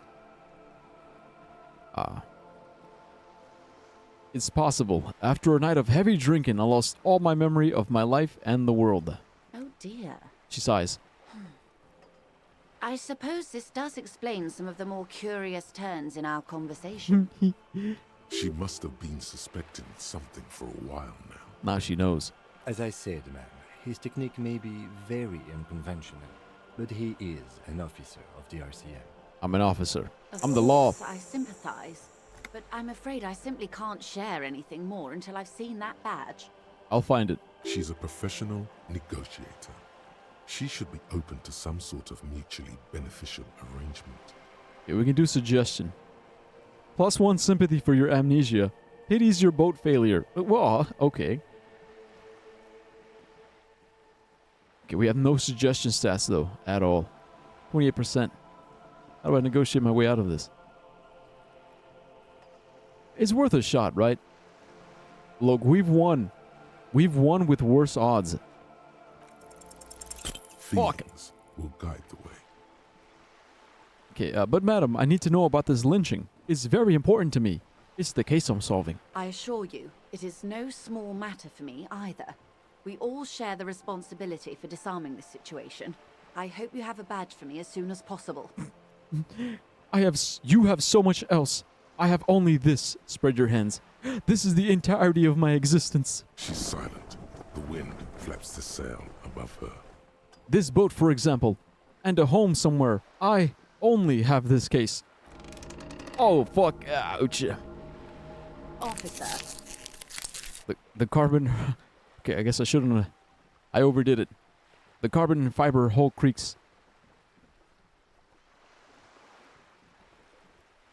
I don't remember anything except this lynching. There is only this coast and this lynching. You know, She puts her foot I don't down. mean to sound cold, but if you want something, you have to give something back. More than just guilt. Yeah, we fucked up. You're doing it. Despite your own best efforts, you're still getting it. Wait, huh? Somehow? I'll be frank with you. If I'm going to break protocol, I need to be able to justify it to my superiors. They're going to want to see something tangible. Tangible? Like what? The Union is conducting drug trade out of the Ah. harbour. It's an open secret in Martinez.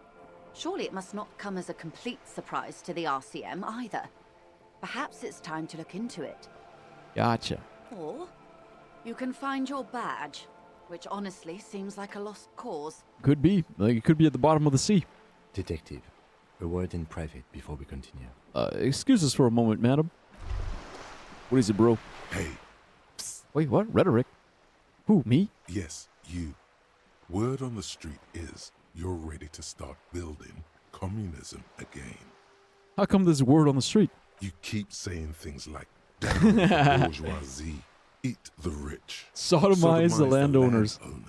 Impale all people who have more than 25 real in their pockets. Literally murder all human beings, regardless of their political beliefs. What the fuck? Who said that? Kind of stuff. Okay, look, I didn't say the last thing. I've said some mildly left-wing things, but none of those. Oh yes, the mask of ambivalence. Huh? Don't deny it. You're about to rip it off and reveal the monstrous seven-eyed lamb of global communism that would devour and masticate mankind. Seven-eyed lamb? Everyone can see that. So tell me, do you have any questions before we fire up the big communism builder? Or do we get right down to it? Great. I'm becoming a communist. It's too tiring. I don't have it in me. I'm beat down and broken. I'm too old for that shit. Alright, wait first. Wait. What's this communism even about? Failure. It's about failure. Failure? Yes. Abject failure. Total, irreversible defeat on all fronts. Absolutely vanquished. Beaten. Curb stomped and pissed on. Until you came. You will reverse the fortune of the workers of the world. Yeah, me. Me and me alone. You alone. Against every living thing. Against every human alive.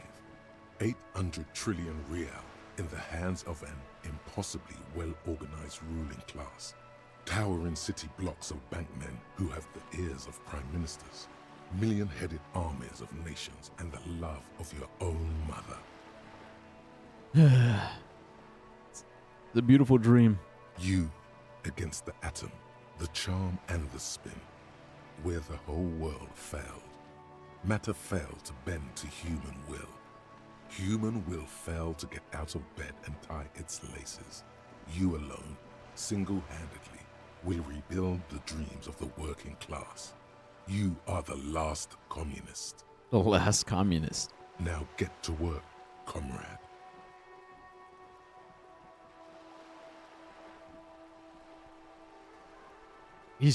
Dude, he's selling it to me. He's trying so hard to sell it to me. Look, it's a lost cause. It's a lost cause. It's never gonna happen, bro. Human beings are just too human being. Humans are too human. It's like...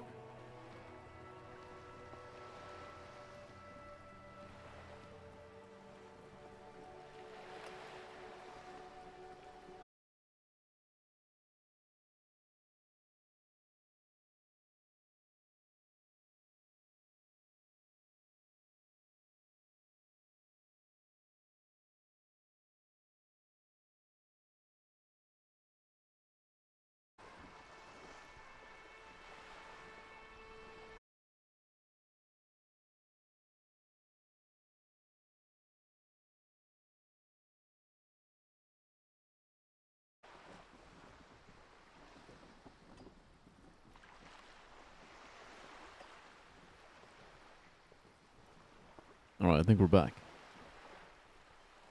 Alright, look, I've had time to think about it.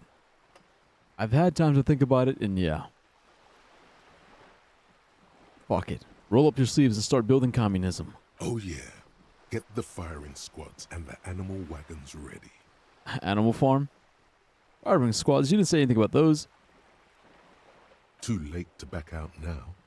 You can't make an omelette without breaking a few million eggs. Few million? Well, roll your sleeves up further. Breathe in the pristine air. Finish thought. There we go. Mazovian social economics. Yeah, I'm a communist now. Mazovian social economics. -2 visual calculus? Oh, fuck, that's gonna fuck. That's gonna fucking suck. But it might be worth it. It's only a temporary. It's temporary. Yeah, it's hella temporary. People think communism was some crazy idea that had its comeuppance 40 years ago. A fever that shook the world. Never to return again. They were right. Until he woke up today. A spiritual corpse, responsive only to the call of Commodore Red, prostitutes, and Krasmazov. For him, communism is still a thing. He will single-handedly raise the commune of O2 from the oceanic trench from where it has been resting covered in ghosts and seaweed. He is the big communism builder. Come, witness his attempt to rebuild communism in the year 51. Look, bro, it's a video game. Okay, it's a video game. A man can dream. And if I die, I guess I'm dying anyway. Right? I'm dying anyway. It's a lost cause. You're crazy. You're insane. Yeah, I've heard it all before. Heard it all before. But if I'm dying anyway, fuck it, man. I'm gonna die. I'm gonna die trying something new, trying something different. I'm gonna try doing something that everyone else has failed at. Well, how did you hope it would go? Honestly, I was expecting you to use your unorthodox technique to keep her off balance, and not volunteer us to be her henchmen. Oh, so we're henchmen now? This woman is running circles around us. She might have known about your misplaced badge all along, or she's simply an adept improviser. Either way, we've played straight into her hands. Shit, you're right. Maybe this is all her plan. She might have heard about you. I mean, yeah, come on. Woman like her, she does her research.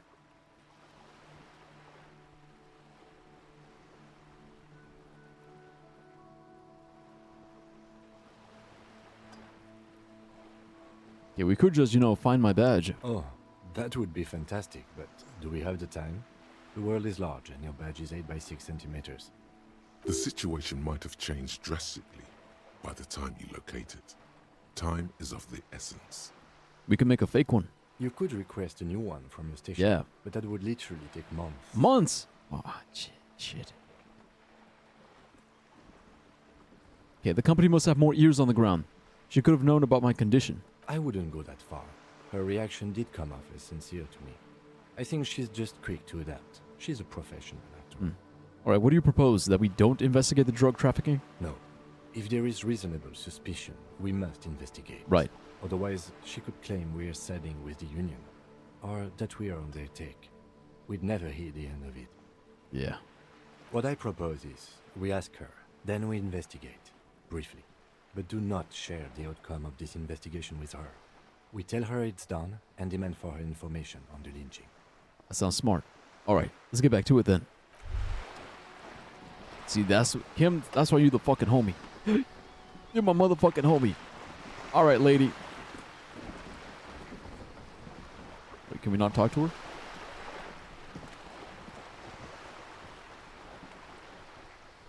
Must be too late. Your room in the Whirling isn't much bigger than this sloop. This is worth more than you'll ever earn in your life. Oh, shit.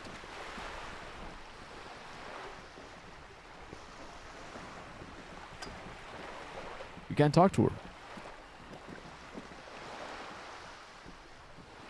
She's probably gone. Alright.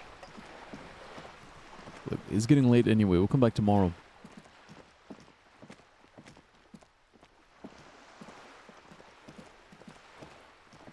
Dude, that was fun.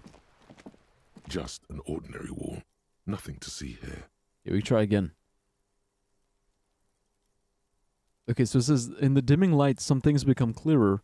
Cindy's artistic impulses are infectious. The +2 +2. It's 42. 42%. All right, I like those odds. Come on, baby. Come on. Give me a win. Give me a win. Because yes! You see it.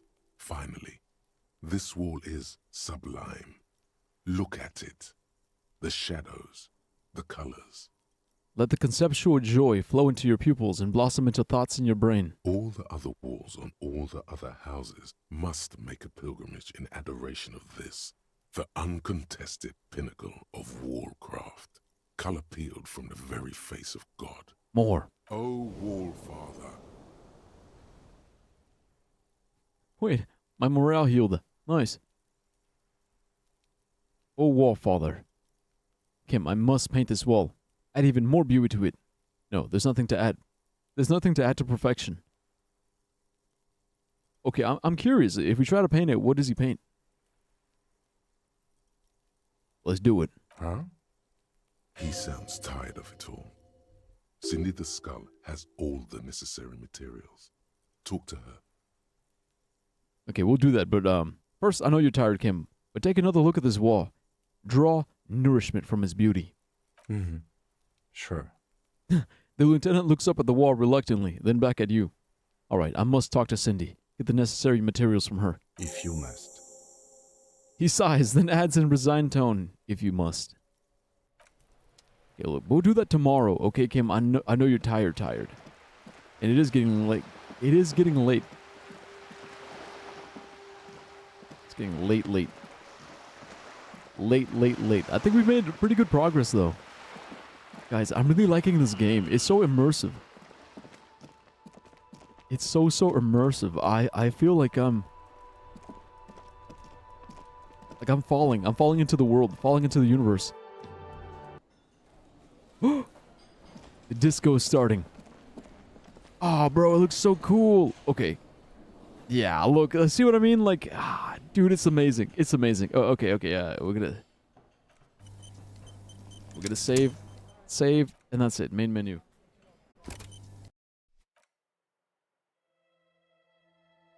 All right, bye YouTube. Thanks for watching. Good night.